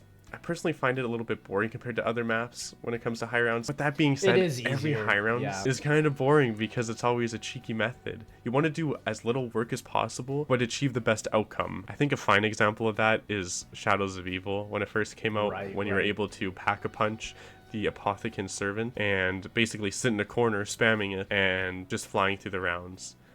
People love getting to around 100 that way, where you just sit in a corner and do something. But in Rave in the Redwoods, it's basically the same thing with the trap arrow. But that being said, if you do enjoy high rounds, Rave in the Redwoods, it is pretty welcoming to new players. It is. It gives you a lot of space. Way more than Spaceland to work around. You have the charms to work with, and you have the challenges as well. Yeah, they were a lot more fun. Like, I don't like trap round 100s, which is why I don't like Spacelands around 100, and I don't really like a lot of Black Ops 1s around 100s because most of them are traps. In Rave in the Redwoods, apart from completing the charms, there's also 5 challenges you can complete in the map, and they're all very simplistic and they tell you what to do. Basically, as you can see in this gameplay here, I go up to a totem, click on it, and it tells me what I need to do to complete that challenge. And Sam trials before Sam trials. You can use infinitely. It replenishes after every round or every second round, but it's pretty worth it, especially for the one that's by the dock, which I think is called the Repulsor. It's an incredible get off me tool, and it's free, and the challenge is incredibly easy. I definitely recommend that you guys do this yourself. But for now, I'm just going to show the gameplay footage of me completing all the challenges quickly. Very, very simple. And as I said, I recommend giving this a try yourself. It's crazy because it's like when you look at IW, so much of Black Ops 6 comes from this game. Literally, so much of it. Yeah, like you can see the basis of all the little things that they did in the year and they just 2024, refined or as the time of recording, which is September 10th. What people think of Rave in the Redwoods now, a lot of the people that have moved on from Infinite Warfare, and especially Zombies YouTubers, when they look back at Rave in the Redwoods, no one really cares about the map. They think it was a bit boring, a bit bland, there wasn't much to do. I noticed that zombie YouTubers think the map was very empty and there was little amount of objectives. The thing is with zombies is like, if it's not meta, then don't do it, right? And that's kind of the biggest issue with Rave is there's a lot of things to do, but they're not always meta, right? To do or complete. I feel like that's completely wrong, especially for casual players. This map is going to feel like there's a million things to do until you really get comfortable and you realize that, you can basically do everything within an hour, which is fine, in my opinion. I'd rather have a map where I can complete everything within a couple hours rather than 5 hours. Cough, cough, Blood of the Dead's Easter. Yeah, get that out of here. But essentially, the map is just kind of dead. Not a lot of people are looking at it. But you could say a lot of people aren't looking at Infinite Warfare right now anyways, because, well, Call of Duty Black Ops 6 is going to release. And I also just think like IW Zombies has a big problem with it being non-Treyarch. And while yes, it's the best non-Treyarch game, every other game sort of also like brings it down, which is why Treyarch just develops every Zombies mode now, which I guess makes sense. And people have a lot of mixed thoughts about that map even, which is a good and bad thing, but we'll see. There's still a lot of speculation for what's to come, and there's a lot of stuff we haven't seen yet with Black Ops 6. But that being said, eyes are focused on that game instead of Infinite Warfare. The YouTubers aren't posting the 10 years or Infinite. It's crazy because I actually think more people are excited for an Advanced Warfare 2 than another Infinite Warfare, which if you're an Exo Zombies lover, I don't know what to tell you. Warfare after 10 years videos, which will be coming give or take a year or so or whenever. But right now, Rave in the Redwoods, this map is especially dead, I like to think, out of the 5 maps. But it's definitely an underdog. This map is a very, Rave and very Spaceland low are great, profile, man. underrated Yeah. map. I feel like it just didn't get the love it deserved. No, It's a definitely beautiful not. map. On my personal laptop that I used for college, the background was Rave in the Redwoods because I Dang. just love the look of this map. I know a lot of people rock the PlayStation Rave in the Redwoods theme. It was really cool, man. And I remember feel when like a lot people of cared about took that for with this. granted. But Rave in the Redwoods, it's sitting on a low profile. It'll Yeah. definitely get picked up soon at some point. As I said, give it a couple years and people will be making People videos will come about back, it, going over yeah. the boss fight, this and that. But right now, it's just sitting on the low. And it'll Yes, probably sir. stay that way for a while. I believe Yep. that Rave in the Redwoods does have a lot of redeeming qualities to the map. It As I does, said, yeah. when it comes to the versatility, doing the charms, the Easter egg is great. Yep. It's short, but I still think it's a really good Easter Short Easter eggs doesn't mean bad. Remember Blood of the Dead, man. egg for new Remember and Blood of veteran the Dead. zombie players. I Yep. think it's a shame that there's just no more community around the map. Not a lot of people True. are playing it. Not a lot of people are talking about it. Focusing on the next big thing right now, Yep. as I mentioned before, Black Ops 6. Call of The Duty, perks are the placed cycle. strategically around the map. Tough Yep. enough right after you turn on the power. It's just on the second floor, right beside the motor part. Same with Bang Bangs. Right before you turn on the power in the mines, you can find the machine there. I think the map, it's really great when it comes to that. I think that's really good redeeming quality. Also, the traps that you can build, they kind of revamped Zombies in Spaceland and added some new traps. Like the such as a balloon lawnmower, trap, yeah. The balloon trap, Yeah, which yeah. we didn't have before. And I feel like that also gives the map more personality, replayability, especially for people that are trying to attempt high rounds and want to see what is the best loadout that they can give themselves. Even just players challenging themselves within Rave in the Redwoods, I feel like is a really good redeeming quality. Like Leros really proved himself with these two maps. It's just so unfortunate, like with the way Call of Duty went, that Leros and Blundell and even Kevin Drew are not working all on a Zombies title together. That really should have been what happened. What charms do I want to use? What do I want to limit myself with? Yeah. That kind of thing. People have been Exactly. doing this for years. Yeah. And no one really does that with Rave in the Redwoods because, well, who's playing the map right now? It's Yep. dead. It's true. And people are just bored and Yep. want to move on to the next thing. Yeah, literally. And here it is. Magnetic melee logic.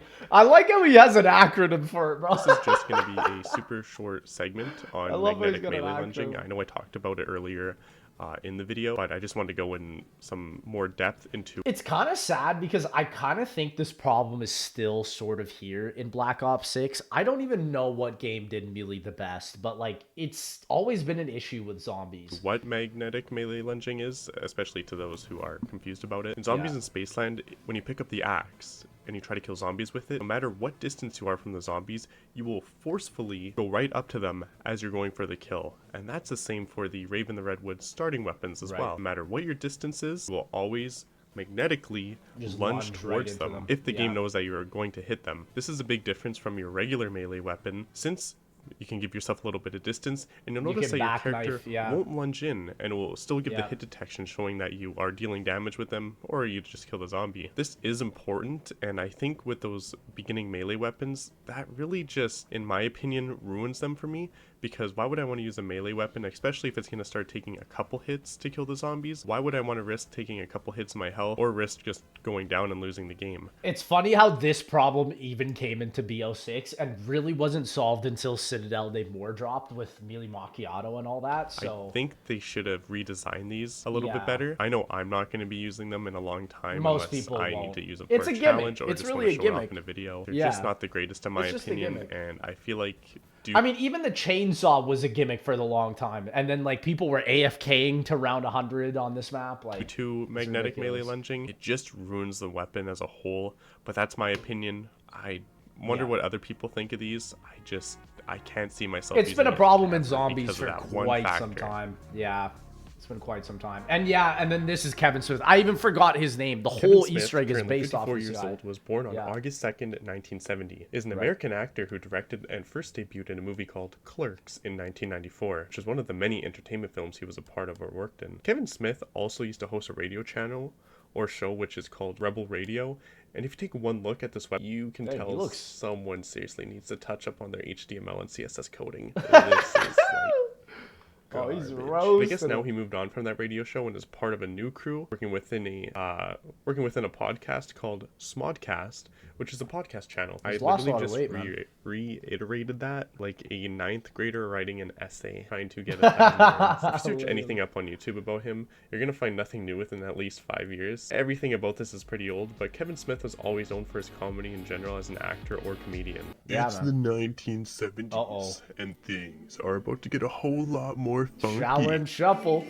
Because Oh! people hate this map, and I'm here to tell you, the viewers, why you should give it a chance, or at least try it once yourselves. This is, unfortunately, like, the launch of this map was so buggy, and, like, after going through Spaceland and Rave, this is, I think, where I personally dropped off on the game. Shaolin Shuffle is the second DLC map released in Infinite Warfare Zombies within the Continuum DLC, and I'm gonna be honest, people really didn't like this map. I think it's because it was too complicated with its design. As I've said in my previous videos, when it comes to playing zombie maps, no matter how complicated it is, no matter how much you play the map over time, you're gonna know it like the back of your hand. Especially in a zombies game where all you do as the player is run around the map, and especially for the new maps, you don't know where you're gonna go, but after a certain amount of time, you're just gonna know it off the top of your heart. This map was the straw that broke the camel's back for most people. yeah, After this map me released, included. people just gave up with Yeah. Infinite Warfare Zombies, which is why I'm here to say you should at least give it one more chance or play it if you haven't already. This is one of the more challenging maps, don't get me wrong, but at the end of the day, when you're playing zombies,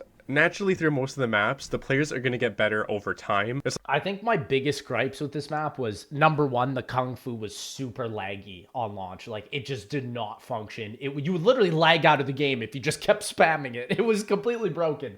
And then the second thing also that was a big problem for me was the Easter egg was so convoluted comparatively to Rave and Spaceland. Like, Rave and Spaceland are a couple steps each. Shaolin is a whole freaking alphabet that you gotta learn, brother. It's ridiculous. It's like that with any game you're playing. When you first started playing Dark Souls, people aren't just cannons flying through the game. They're going to be dying over and over again, understanding the patterns of the enemies. And over time, you're going to be dying less and naturally progressing. That might be a weird comparison to make, but I just thought I'd give an example because with maps like Shaolin Shuffle or other hard maps like Blood of the Dead, people are going to die a lot faster in the beginning because these maps are... Yeah, like, and also the Kung Fu zombies came into this map. Like, this map, I think, really sort of is where the majority of players left, including myself. Like, I remember playing this with JC and Liam and even Phil, I think, at one point, and we were just like, what is going on? Like, what is happening? And more difficult. Also, if you haven't played Dark Souls, you got to give it a try. That game's a freaking masterpiece. Yes, and why Sony hasn't remastered Bloodborne yet on the PS5 is beyond me. We're still stuck at 30 frames per second, but it is what it is. Not to get lost in the sauce. In this video essay, we're going to be taking a deep dive into Shaolin Shuffle, talking about its history with the Easter eggs and all the things that this map has to offer to the player. So grab your popcorn, grab your Donkey Kong plush, grab your eggnog, and let's get right into the most hated map in Infinite Warfare Zombies. I think it's called Beast from Beyond, bro. Shaolin Shuffle. There is a world of ancient evil. This trailer was pretty sick, though. Overrun by vermin and pestilence.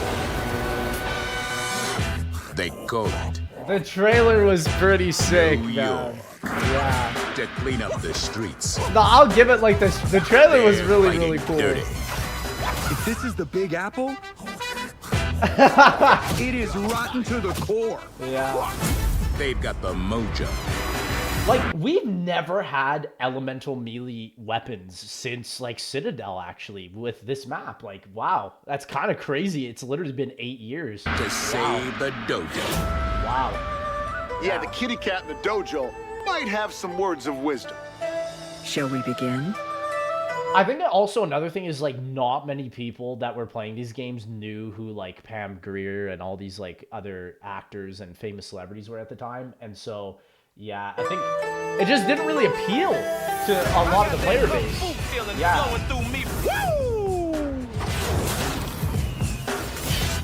What a time, man. Good old Shaolin. The rods, man. It's giving me PTSD. Bro, Pam Grier leaving me in the boss fight? No, man. Stop with the PTSD. No more. Vermin's Yeah. blood. I mean, this map also got roasted for the rat that had like 2 frames where it would like move like this across the map. No time to kill. Oh my gosh. Yeah, this map brings back some wild memories for sure. Damn, man. I don't even remember all this, man. It's crazy. It's been some time, man. Wow. Crazy. Shaolin Shaolin. I mean, I will say, like, they did justice with the map design. It's just, yeah, the gameplay implementation was not there. Post-edit Dougie in the pajamas, I just thought I'd say that. I thought that trailer was epic as fuck.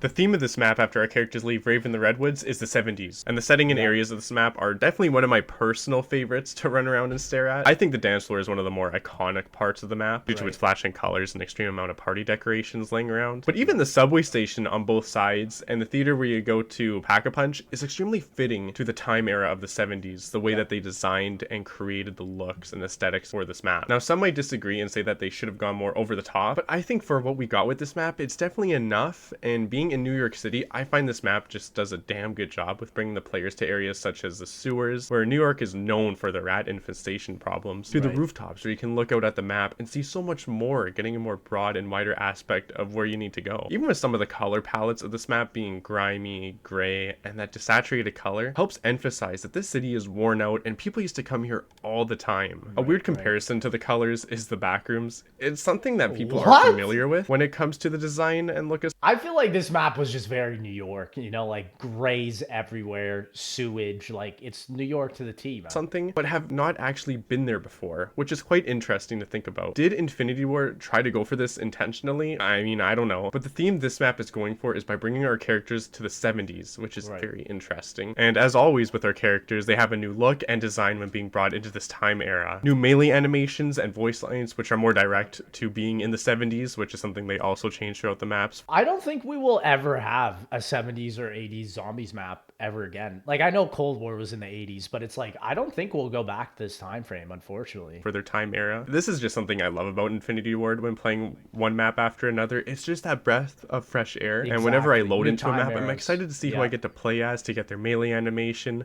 which is something I just liked about Zombies in Spaceland and Rave in the Redwoods. It's cool to get something different, and it's simple as well. It's like how people play Apex Legends for the loot crates to unlock a melee weapon, but this time it's actually free, and I don't need to spend hundreds of dollars unlocking something you're probably not going to use after a couple of years. We love microtransactions. Camila Suzette Greer is an American actress and singer described by Quentin Tarantino as cinema's first female action star. She achieved fame in her starring roles in the string of 1970 action movies, blaxploitation movies, and women in prison films for American International Pictures and New World Pictures. I like how he gives the history on each of them, because a lot of them I had no clue.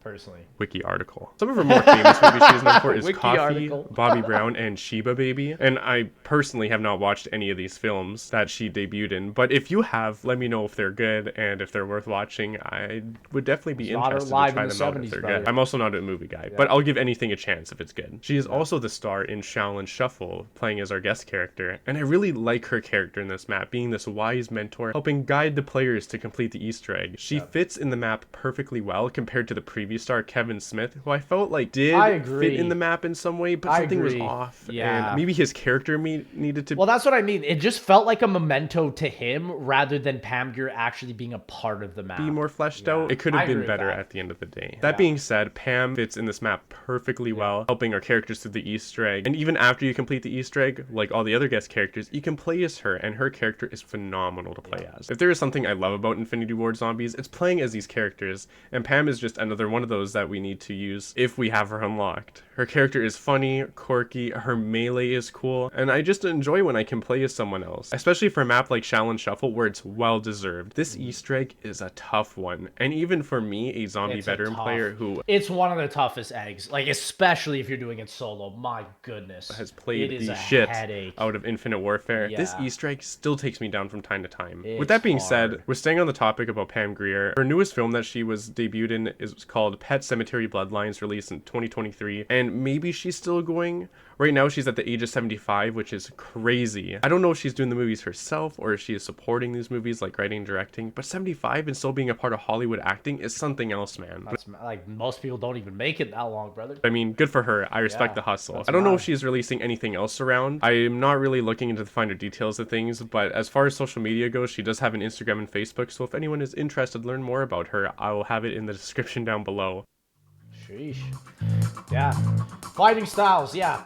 No, I think this is obviously where the map accelerated for sure. Like, this is the lifeblood of the map, but at launch, Shaolin Shuffle's main concept they added into the map was the chai tea. I don't know why I said chai tea. It's just a regular fighting style. I have no idea. Brother needs to go to Starbucks, What I was bro. thinking Relax, when saying man. that. Fighting styles you can choose and level up throughout the game. I feel as if for some people nowadays they don't like that they have to restart this every time and be at level 1. Guess what? Back in my day, you die, you do everything over again.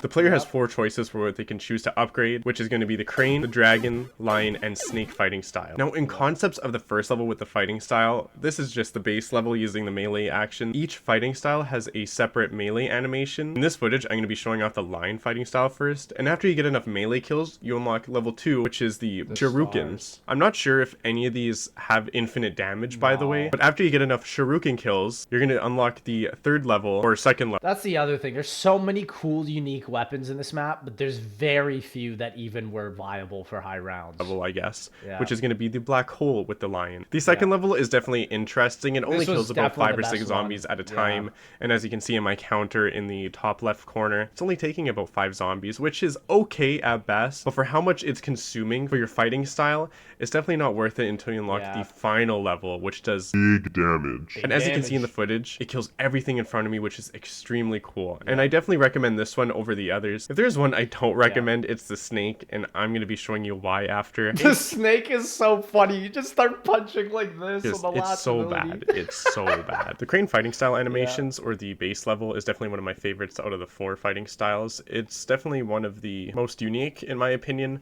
I just find it really interesting. The animations for making this are crazy. Like, we've never seen this level of animation work, I feel like, since. Oh no, maybe it's because insanity. Pam is using the dogs in this footage. Just like the other fighting styles, when you upgrade it to the shurikens, it's going to be the same as before. You charge it up, it kills about 3 zombies at a time if you get them fully charged. The 2nd level of the crane fighting style is going to be freezing the zombies. Now, I'm not sure if it's going to be the same as the trailer where you can freeze the zombies and then hit them with the base melee animation to explode them all. But even then, it only freezes 4 or 5 at a time, and they explode anyways on their own. And on the 3rd level of the crane, this one's kind of crazy. It lunges the players forward. I don't think I've actually ever used that one. I assume it does infinite damage as well, but this one is actually game breaking, and I'm going to be showing some footage as well of glitches you can perform with the crane fighting style. People use the crane fighting style so they can collect keys.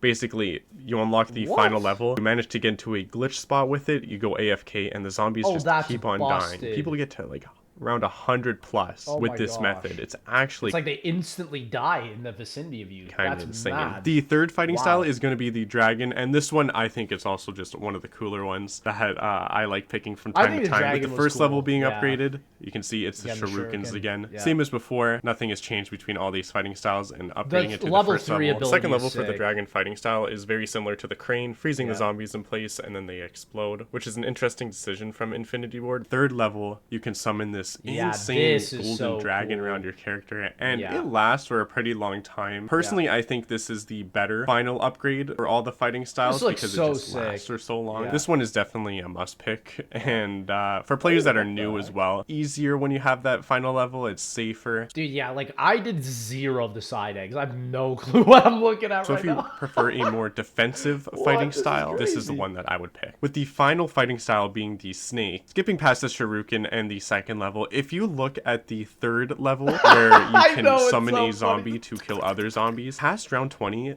this is terrible. Yeah, it's My guy was getting so messed up in the hordes of zombies. He wasn't even able to kill one at a time. He would spawn in and then leave the world. He would get bombarded so quickly. One kill. The last upgrade to the snake is not too bad, honestly. You can see the animation. It just looks so funny. goofy, but it's still an infinite damage, assuming final ability that you can unlock for the player. If you don't mind going through the hassle of dealing with your zombie friend, slowly killing the other zombies to upgrade to the final one, then I say go for this. But for all the other fighting styles, I would definitely choose them over the snake. The snake is definitely the worst one if I were to put it in a tier list. I ultimately think the tiger is the best. The layout of Shaolin Shuffle is definitely more complicated than the previous Infinite Warfare zombie maps that have been released. If we're going to talk about zombies in Spaceland, you can see it branches out into 3 separate areas, which is pretty easy for the players to guide themselves and navigate to where they want to go. If I want to go to the Kevlar system, I understand that I need to go to the right side of the map. If I need Rave is kind of built similarly, where there's a main hub and then there's branching out aspects, but Shaolin is just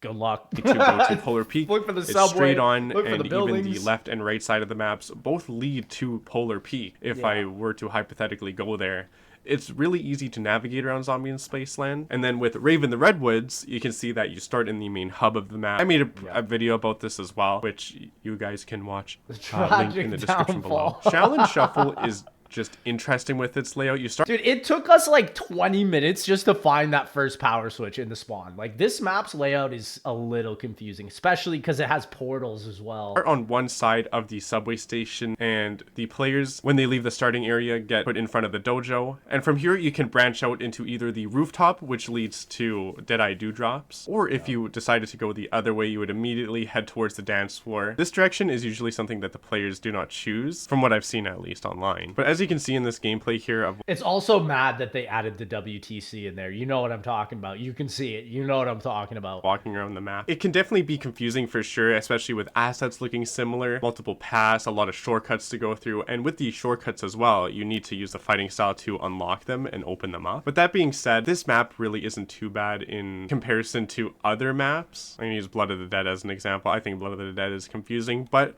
as I said at the beginning of the video, the more you play a map, the more you're gonna understand its layout. And I think the layout's better than Blood, but it's still confusing. Shaolin Shuffle, once you really understand this map to a T, it's amazing, and just you can get around super fast using the shortcuts, the teleporting doors. Maybe you want to go through the sewers to head from one side of the map to another right quick. This map leaves the players a lot of options to navigate around, and I think that's fantastic. It's definitely something that people such as bigger zombie YouTubers don't give the map enough credit for. Shaolin Shuffle really is. I kind of find like portals can make a map confusing. Like, I think you can do it in a way where it's like 5, where the map is meant to be confusing, or you can just make it so that the map layout is just kind of not like comprehensive. Like, I don't think Shaolin's too bad once you learn it, but still, for a new player, you're like, bro, where am I going? Like, it's not that bad as a map. Yes, don't get me wrong. The first step of the Easter egg can make the map seem really tedious, take a long time to navigate around, which I will be explaining later on in the video. But the layout, in my opinion, is just not as bad as other maps that we've previously seen. I think Rave in the Redwoods isn't as well designed as Shaolin Shuffle, and I think that's because the developers understood that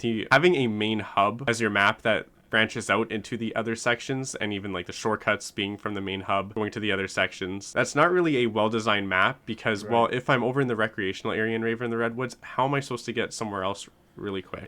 Which is why they did portals, which I agree, like the flow you could argue is better, but the layout is a little complicated. Shaolin Shuffle, there are shortcuts upon shortcuts and ways to just move around and navigate. It leaves players with a lot of options that the previous map, Rave in the Redwoods, did not provide to the players. Pack-a-Punch in Shaolin Shuffle is way easier than it was before, at least in Zombies in Spaceland. Rave in the Redwoods, it's really easy as well. In Shaolin Shuffle, to unlock Pack-a-Punch, you need to find a flyer on the ground, which can spawn in several locations. Just the worst aspect about this map. And then like having a secret part under Jug. I remember that was the biggest complaint about this map. I say watch a Mr. Waffle's video. If you want to know how to do this yourself, you need to get a token which is located under. Because this is what just bars casuals from ever enjoying this map. They'll never do this to unlock PAP, which means max they'll get to like round 15. Not Pack-a-Punch, what am I talking about? Juggernog, which will be here every time you spawn into the map. This is just a static location. And the film reel, which is found in several locations. As I said, watch Mr. Waffles or something. I'm not going to tell you where these are. And then once you make your way into the theater, you can see that you can unlock the door, unlock a second door, and throw in the film reel to unlock Pack-a-Punch. Now inside the Pack-a-Punch area, you're going to see a button on the wall that you can press, and if you have these shortcuts unlocked and you go through them right after you press this button, you're going to see that the double Pack-a-Punch alien fuses are available to get picked up. You have to do this really fast or else they close. And all you have to do is place it on the train tracks, let it run it over, and then there you go. You have double Pack-a-Punch unlocked. You just throw it back into the machine, and it's as simple as that. Way easier than Zombies in Spaceland, where you had to complete the entire Easter egg. But I guess that was the point. And then in Rave in the Redwoods, double Pack-a-Punch. It's nice that they just got rid of this with Director's Cut, which is why most people just play that. It was just available. Easter egg. Easily, honestly, like, I hate to say it, like, this map and Radioactive Things Easter egg were just not it. They were. The Shaolin Shuffle Easter egg is not meant for those who are casual players, and even for people who are moderately into zombies and struggle with Easter eggs. I'm going to use Drak as an example, which is a kind of difficult Easter egg. Shaolin Shuffle is going to whip your ass. Even for me as a experienced zombie player, especially with Infinite Warfare zombies, where I've played all the maps. I guarantee you less than like 0.5% of players beat this egg numerous amounts of times and completed them. Shaolin Shuffle really kicks my ass with this Easter egg. Unless I'm using Director's Cut and I have that leniency and head start. Even then, man, it's tough. Doing the Easter egg regularly with just a 500 points at the beginning of the game, and you have to collect all your perks, so on and so forth. It's difficult to properly get set up and complete this Easter egg due to the complicated steps, or even steps that just require some patience and really pushes the players to their limits. If you start off at the beginning of the Easter egg where you upgrade your chi style to tier 1, unlocking the shurikens, you're going to find multiple rat cages around the map, which you need to hit and then follow the mouse to the other rat cage.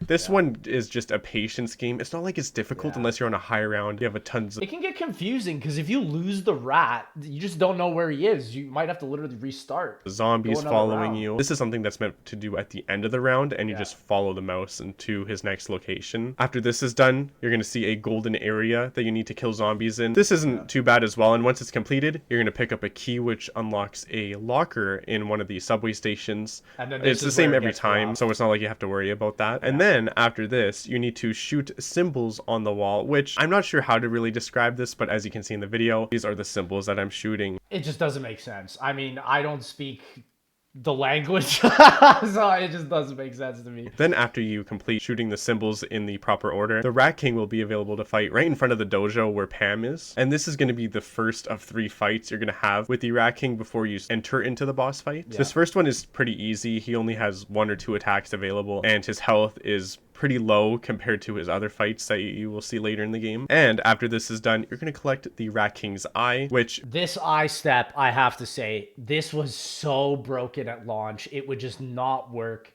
Easily one of the worst steps in all of zombies right here, personally, for me. First of all, you need to talk to Pam Grier every time you collect one of the Rat King's body parts. Something I didn't remember when I was attempting this Easter egg again, so I was just running around the map and not seeing any symbols. But after you talk to Pam, symbols are going to spawn around the map one at a time, which you need to find using the eye. Every time you use the eye, a symbol is going to appear for about 5 seconds, and then you need to use the symbol again to make them reappear. And there are many locations. I think there's, off the top of my head, I want to say there's about 15 locations. They spawn one at a time throughout the map. And you need to find 6 or 7 in total. So think about that. For 15 locations, I have to go through the entire map to just find one. Once I find... And that's not even the worst step of this whole thing. There's a whole alphabet you have to learn for the next step, man. And I need to skewer the whole map again to find the other. Which... Sure, if you know the layout and how to get around fast, this isn't too bad, but it is a patience game because, well, if I accidentally miss a location, I need to run around the whole map again to find it if it was at the location I missed or slipped my mind from. After you complete this step, you're going to see the phones in the subway stations are turning red, and one of them will be ringing. And then at this point, Infinity Ward decided to decipher Morse code, which is really interesting. And on screen here, you're going to see the images that I used to decipher my Morse code.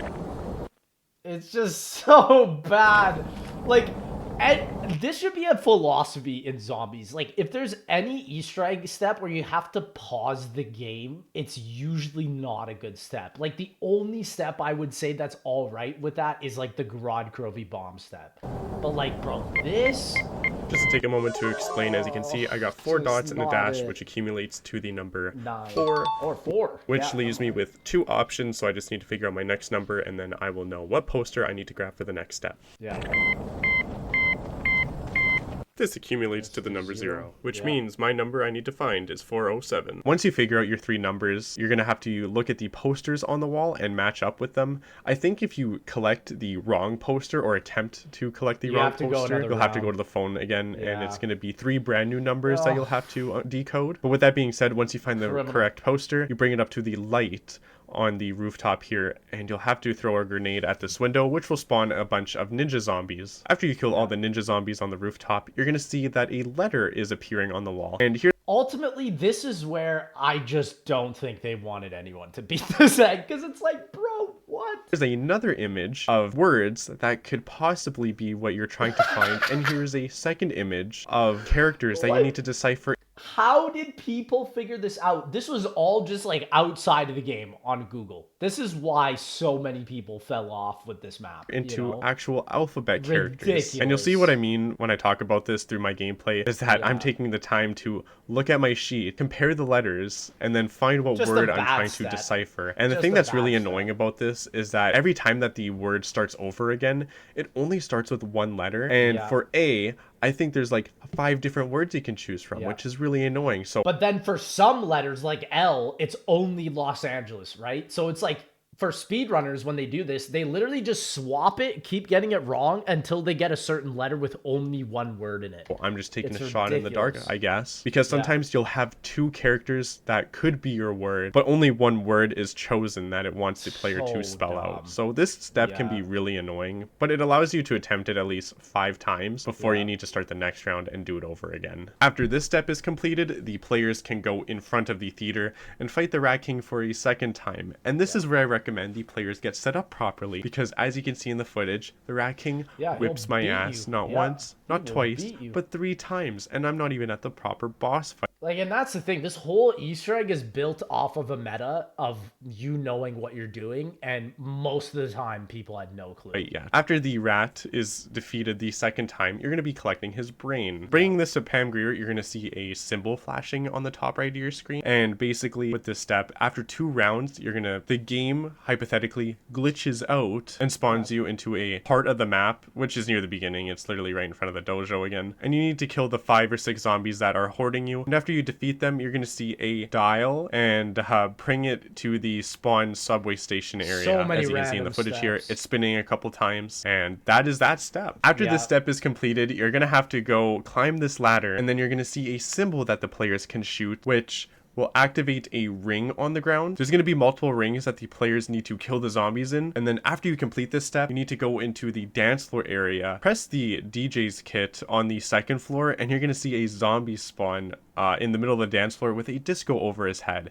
And this step is so freaking hard. It's called the disco hot potato step. And like, ultimately, I would say Shaolin is one of the hardest Easter eggs of all time, just because it's like the boss fight is hard, the steps are hard, the map layout is hard. Like, it's tough. Basically, you need to kill the zombie who has the disco on his head while another zombie is on the dance floor, so it can transfer over. And you need to do this about 12 to 15 times to complete this step. And in the footage here, it's difficult. I went down a couple times. And also, if you end the round accidentally and you don't complete the step, you have to go another round to do it. And for someone who's experienced with this Easter egg, this step is still very, very tough. After this step is completed, then you can fight the Rat King for the 3rd time, which is going to be in front of the theater. You fight the Rat King for the 3rd time, take him down, and then the players collect his heart. And this is where you talk to Pam for the last time before you go fight the Rat King. This Easter egg is tough. And if you do enjoy a good challenge, I really recommend this Easter egg because it is fun. I have a lot of fun attempting this Easter egg. Like, you can literally be gated out of one of the boss fight steps if you don't get all the sludge cleared out of the boss fight for one of the steps. And like, I've struggled so much with that. It's difficult, it's complicated. There's a bit of RNG, which I personally enjoy. I know some players don't like RNG, especially when it comes to writing out the words, because you can have the same word with different letters that you need to spell out. It gets really annoying from time to time, but I really recommend this Easter egg if you haven't done it before. It's so rewarding completing it and being able to unlock Pam. Maybe that's just me as a completionist. And speaking of Easter eggs, what about the side Easter eggs in Shaolin Shuffle? Shaolin Shuffle has a really interesting side Easter egg. I don't think I've ever done them in my life, just because it's like, the Easter egg in and of itself feels like it has 10 side Easter eggs built into it. And the video I'm going to be playing on the screen right now is from another user, which I recommend. Please check out their channel because I was not able to do this at the time. I already completed the side Easter egg, and you need to complete it at a specific time. The video does explain this, by the way, and as I said, I recommend checking them out. Please check them out. This is the only time-based Easter egg ever where you have to do it at a specific time in the day, like in real life. It was cool, but again, not many people even knew about it. Because this side Easter egg is super cool. At the end, you get to see one of the developers and Infinity Ward on the Rat King's chair. And I think you unlock some lobby music. Another Easter egg the players can attempt is Skullbuster. This Ghost and Skulls is way easier than any of the previous Ghost and Skulls machines that we've had to deal with previously, like in Zombies Spaceland and Rave in the Redwoods. They probably saw the player counts and were like, yeah, we should make this a little easier. Rave was so hard. I don't even like thinking about Rave's Ghost and Skulls. Man. It is so complicated. The Ghost and Skulls Easter egg in Shaolin Shuffle is very, very easy. The first step is literally just finding a cloth and some cleaner to clean the blood off of the machine. And leading into the second step is the players need to play this game on the rooftop. I can't remember the name off the top of my head, but it's a Japanese or some kind of game. Basically, you need to find more of these domino-like objects around the map and create the best score for the player. I don't really understand how I completed it, but I understand that you need to collect numbers in pairs, and then you'll know it's completed because you'll see fireworks shooting above the dominoes. The third step for Ghost and Skulls is you need to write out a couple of numbers on the windows, in specific windows. As you can see in the gameplay, I'm writing the number 1, and you need to complete these very fast once you start shooting at the window. As you can see with my second window where I need to write out the letter 9, I did this for 3 or 4 rounds in a row because I was too slow apparently, and on controller, this is quite difficult to do. It's probably way easier on PC using your mouse, but doing this on controller, you need to ramp up your sensitivity, or you just need to get good, because I think if you shoot the same panel twice in a row, it fails the step and you need to wait another round to try it again. But after this step is done, the players will now have the ability to jump on these glowing panels on the rooftop. And this step is so funny and just so difficult in its way. I think like it's kind of sad how so little side Easter eggs and zombies involve parkour. Like we need more of that, in my opinion. Like Customs has more of that. I had to get rid of racing stripes because I was going too fast, jumping from one panel to another, and I needed to slow my character down. For as simple as this step is in Ghost and Skulls, it's very difficult. And this is coming from someone who played games such as Super Meat Boy, I Want to Be the Guy.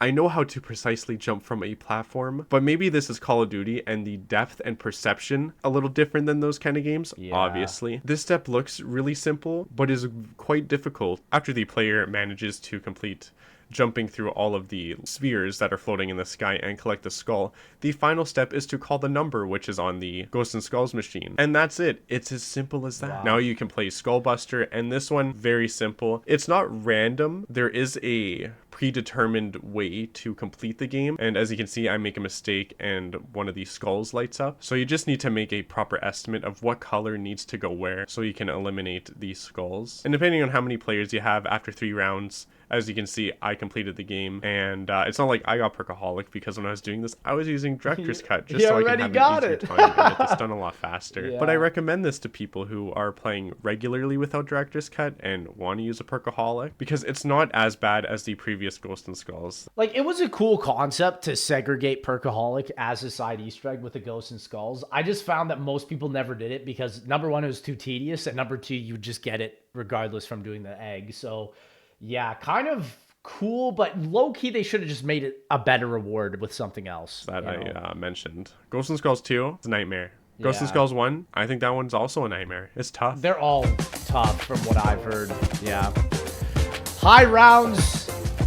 The high rounds on this map are something else, man. There's so many different strats. High rounds in Shaolin Shuffle is definitely not as easy as the previous maps. For starters, you now have zombie variants that are chasing after you, which Rave in the Redwood and Zombies in Spaceland had, but they are basically just more beefy zombies compared to Shaolin Shuffle, which now has the ninja zombies, which can spawn in front of you or basically in the direction that you're running. And these guys take double the damage compared to regular zombies. So if you get hit 2 or 3 times, if you have Jug, you're going to be going down. As well as just needing to get set up properly. A good high round strategy is to complete the Easter egg and get the rad heart, have the sword completely upgraded, and also have one of your fighting styles fully upgraded, just so you can have the highest level and deal infinite damage when the time comes around if you need to use that as a last resort. And also about the high rounds is that most people like to train in the sewers due to its naturally large size and open space.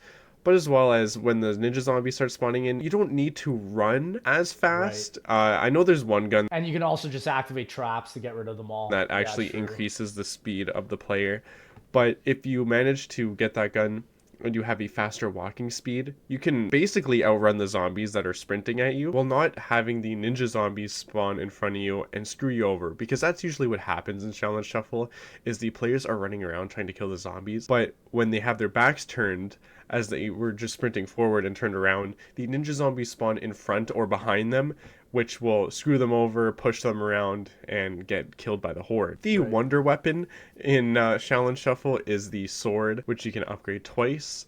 And after a couple swings, it's one of the coolest swords we've seen. Like, looks like something that could be in like Citadel de Mort. Like, it's a sick looking sword. It's probably one of the coolest wonder weapons in all of IW. More time and it will be shooting the dragon head. And this wonder weapon is just so cool. I'm going to be showing some gameplay footage of me doing my high rounds. I think I got to around 40, which isn't too bad. No, for Shaolin, I mean, that's pretty good. Since I haven't done high rounds in this map in a long while. But high rounds in Shaolin Shuffle, you definitely need to be more experienced with zombies, how to train and just navigate around.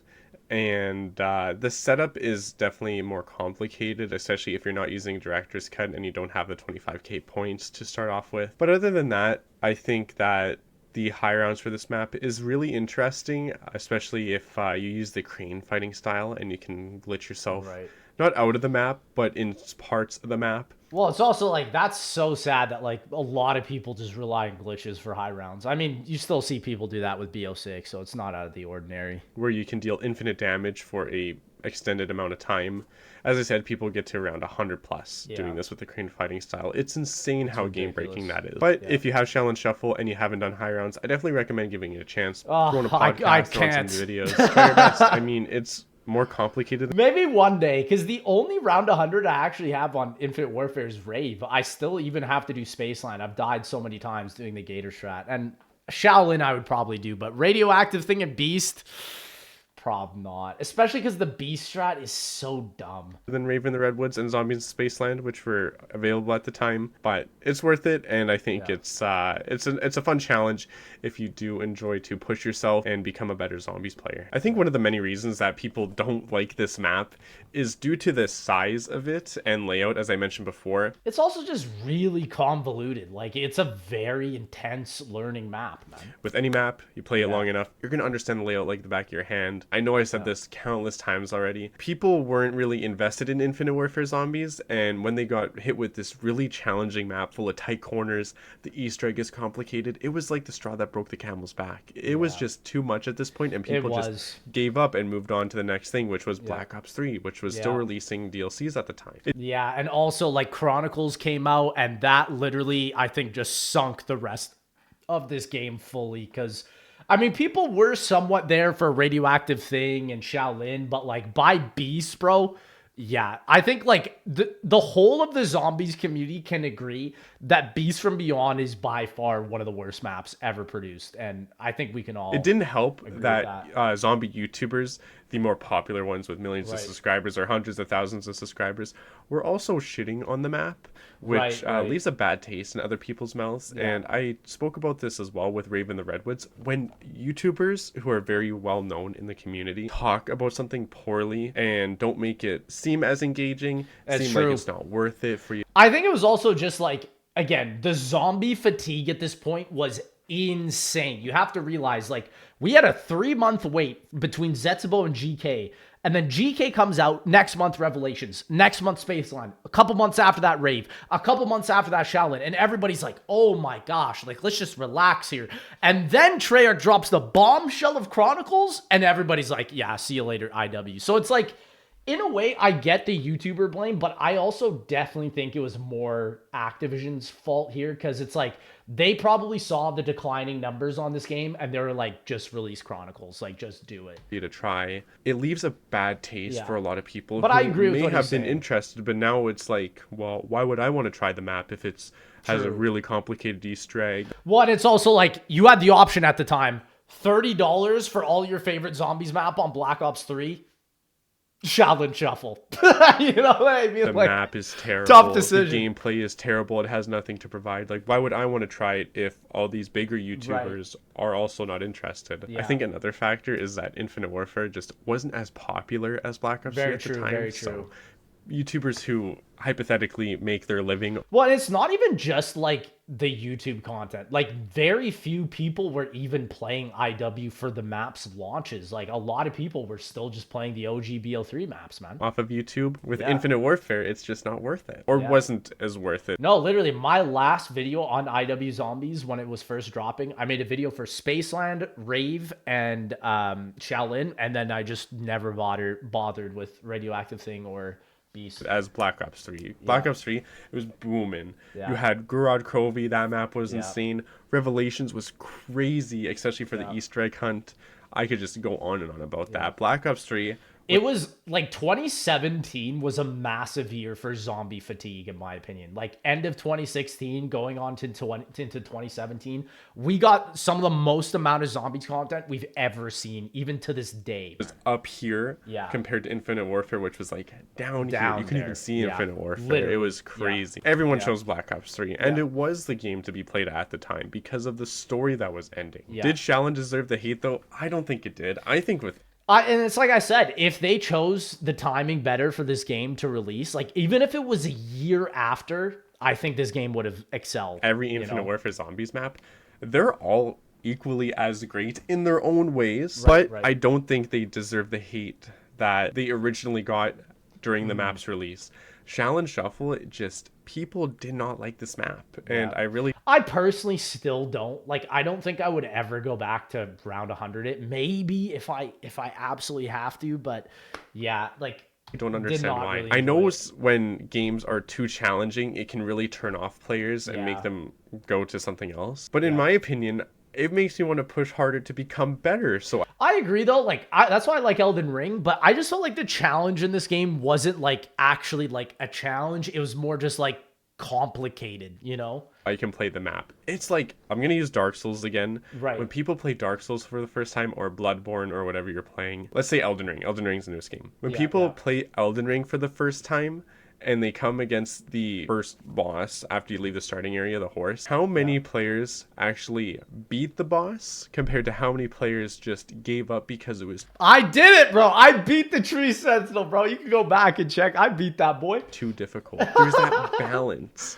where it's players who are wanting to push themselves and actually achieve something great to players who are like, well, I can't beat it and this game is just too difficult. You have to understand and learn the moveset of the boss to be able to beat the boss. I get what he's saying, but ultimately, like, I feel like my point still stands. Like, there's a difference between like difficulty and complicated, you know? Sometimes you'll have those moments where you just shred through a boss. For me, in Elden Ring, that was Radon. It took me 2 tries to beat Radon. Yeah, he where wasn't it took that some tough. people hours to kill him. But that being said, in zombies, it's practice. And with a map like Shaolin Shuffle, you need to play the game over and over again to understand the layout, the zombies, how they work, the ninja zombies, how they spawn, how they teleport from one area to another. I think another big complication with zombies is like, okay, in Elden Ring, you take out a boss, that's it. Or if you die to the boss, you just respawn. In zombies, if you're doing the Easter egg and you get 80% and you die, you have to redo all of that, right? And for a lot of players, it's just like, nah, bro, I'm not about to put myself through that again, you know? So in a way, I can get that. Where you're running. Zombies is a game about learning and understanding how the AI is either working around you, like in Black Ops 4. I swear in Black Ops 4, the AI for the zombies is just so out of whack compared to Black Ops 3. There's just a lot to learn with Shaolin Shuffle, which can turn a lot of players off, is what I'm trying to get at. The high rounds for this is definitely worth a try, and I recommend it for those who haven't tried it yet. This map did not deserve the hate it got from the zombie YouTubers, and as I've said before, if you have not tried this map, please give it a try because it's well worth it. And it's worth the experience. To me, it's the last good IW map. Like, I've done the Radioactive Thing Egg, and I've done Beast from Beyond, but, like, to me, like, Shaolin was, like, the last fully fledged map. Like, I'll never forget talking to Codename Pizza after he went to play Radioactive Thing, and he was like, bro, this looks like a PS2 Zombies map. And I was like, I mean, yeah, literally look at it. Like, to learn and better yourself as tough. a Zombies player if you want to try out these other maps and complete the Easter egg. After 7 years, I think it's still worth playing. It has the potential. No, it is true. Like, the IW system is one of the best zombie systems to this day. And I always say, like, the maps for me is what held down the game. It's fun. It's worth replaying over and over again. Shaolin Shuffle did not deserve the hate it got from big zombie YouTubers. I believe people don't like change, and when something is just so different from what they're used to, and Shaolin Shuffle really pushed that change. And I've also realized, like, any map that has a Morse code Easter egg step, I just don't like. Like, I don't like Blood, and I don't like Shaolin just for that reason. And something different onto people with the fighting styles and the Easter egg. It really just made people have a bad taste in their mouth. Right, and yeah. I think it's undeserved. Shaolin Shuffle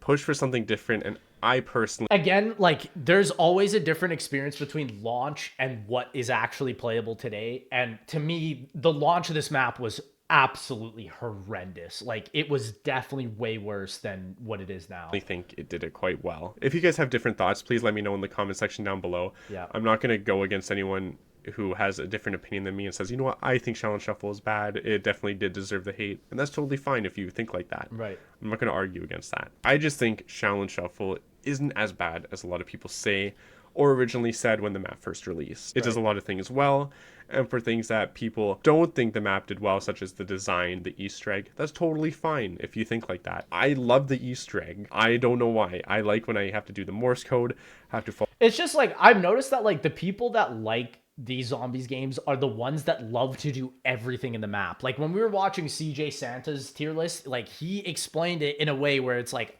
with Dead of the Night being one of his favorite maps, it's because there's so much to do in that map. And so it's just the difference between types of players, right? Like, I'm more so, like, I would say more of a casual player, even though I've played a lot, just because I don't like doing 9-side Easter eggs that don't matter, you know? Like, that's my thing personally, I feel like. Follow the rat, the spelling of the words. Like, I think it's fun. It's a good challenge.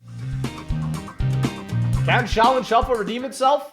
After so many years of Infinite Warfare Zombies being released, are people still giving this map a chance, or are they moving on? Well, it looks like people just don't even play Infinite Warfare Zombies. Well, and that's the other thing. It's like, if you want to play this map, you have to cough up $15, which is also another thing that so many people will just not do. Because, in my opinion, is this map worth $15 when you can buy, like, Mob of the Dead or something with that?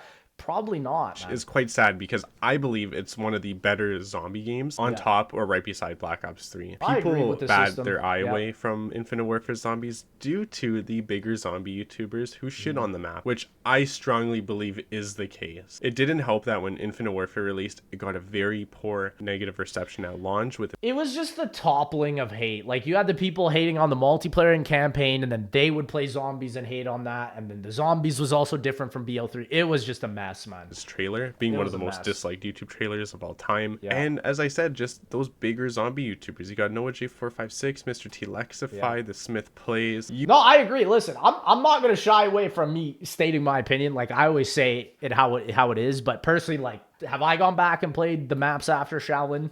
Not really. So you name it. Each and every big zombie YouTuber just didn't care about the release of the other maps. Sure, at the beginning there was like a little bit of hype where, oh, there's a new Easter egg, we gotta solve this. You know, first in the world is always exciting, don't get me wrong. But after that, where the Easter egg gets completed, the hype dies down.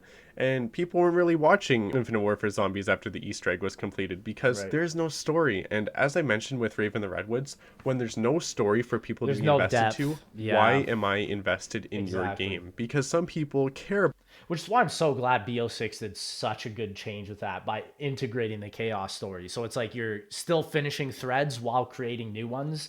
And that was the thing. Like, maybe you could argue if this game was interconnected with other stuff in Call of Duty's universe, could have done better, maybe. About the story and only care about the story of characters. Why do you think people like Blood of the Dead not Blood of the Dead. Why do you think people like Mob of the Dead so much? Exactly. Why do you think people like Black Ops 2 so much? Yeah. Black Ops 3 so much? There's this story behind these characters. There's more to know. There's mysteries. There's things that haven't been solved. There's things that have been solved, which leave people even more interested. With Infinite Warfare Zombies, with the characters going from one timeline to another, their characters themselves don't really develop, which Infinity Ward purposely intended for an easier experience for newcomers to follow along. Well, they just focus solely on gameplay, and ultimately, I still think they did the right thing. Personally, I But for think they people did the that best like thing to they could. invest themselves into something, this was a complete turnoff, and Shaolin Shuffle was just that final straw for people. So after so many years, are people invested in Infinite Warfare Zombies? Why would they? There's nothing to be invested in unless they just want to try the game themselves. I think most people go back to Spaceland. Like, that's the one I hear a lot of people shouting their praises for. Just gameplay focused, which is completely different from story focused. Creators such as Mr. Raffle Waffles, sure, he has his plethora of tutorial videos, but he also has his plethora of storyline videos. The story is like half of his channel, I'd like to say. And for people who are interested in the zombie storyline, you've definitely seen Mr. Raffle Waffles talk about it. His interviews with Jason Blundell, these hidden Easter eggs.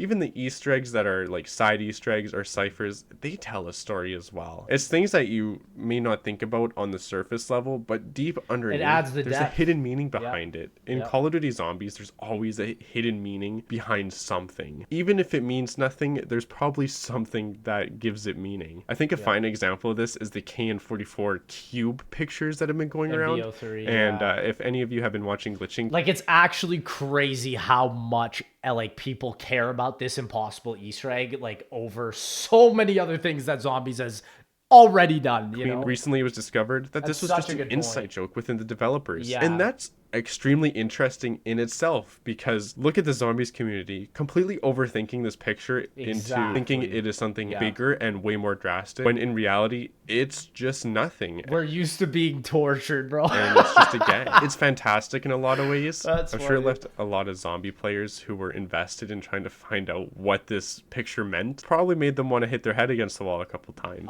With that being said, can this map redeem itself? I mean, with so many years down the line, and it's not like big YouTubers are playing this map, except when the 10-year mark is going to hit around the corner, where I think, honestly, I'll come back to this map for around 100. I'll do it just because I saw this video, and just because I've actually had people ask me to go back and play this one. Spaceland's 100 is more tedious, whereas this one, at least there's somewhat of a viable strategy, so Infinite Warfare Zombies 10 years later. I don't think Shaolin Shuffle is going to make a comeback. I believe that this is one of the maps that it's just dead. And this map has the most to offer, which I find crazy. But people just really aren't a fan of change and challenge, especially when it comes to a game like Zombies. Sure, the challenge is in the Easter egg, but with this map, it's a challenging map in general, which is not very friendly to newcoming players. And even for veteran players, a lot of them just think there's too much to do. There's so much for me to think about. This Easter egg is completely bull. So in conclusion, I just don't think that this map has what it takes to make a comeback, which, as I said, it's sad. I think that this map has the most to offer. You have the fighting styles, the Easter egg is great, the side Easter egg,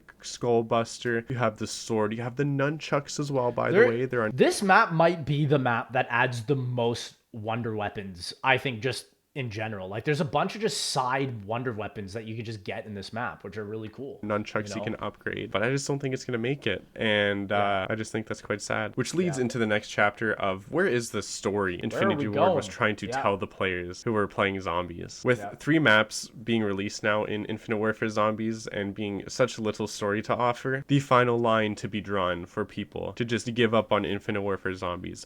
There was nothing that they were offering with the story, and it's quite sad, because there could have been a lot of interesting development with our main cast, with Willard Wyler, and you can see in Attack of the Radioactive Thing, they tried to expand on Willard Wyler's story, but I fear that at that time it was too late. Not a lot of people played attack. When you're in the third DLC and now you're starting to expand the story, I think it's too late, man. Like, not a lot of people even buy DLCs or know that there's DLCs. Well, and that's the thing. Like, even the philosophy back in Black Ops 2, like, people love BO2 zombies, but it's like, I remember most people would just buy Mob of the Dead DLC 2 and DLC 4 Origins, and that was it. Like, not many people even bought DLC 3 Buried. You know, Buried's a great map. And look at Die Rise, man, you know, so it's like coming out. Let alone that now there's a side Easter egg that tells me about the characters. I think Infinity Ward by that time was asking for too much, and should have just focused on what they were naturally doing, which I think was great. Making these maps, creating a fun atmospheric map that had tons to explore, great Easter eggs. But even in my Rave in the Redwoods video, if there's no story to follow,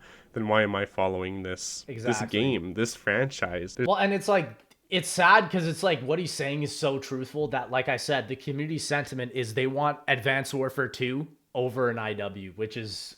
There's nothing for me to be invested in, so why am I even trying if I want to be invested in a story? Gameplay and story is something that just runs along with each other. People like being invested into characters. Look at God of War when it made the drastic change from God of War 3 to the PlayStation God of War game. Players were so mixed going from the Blades of Chaos to the Leviathan axe. Naturally, they loved the Leviathan axe because the gameplay was amazing.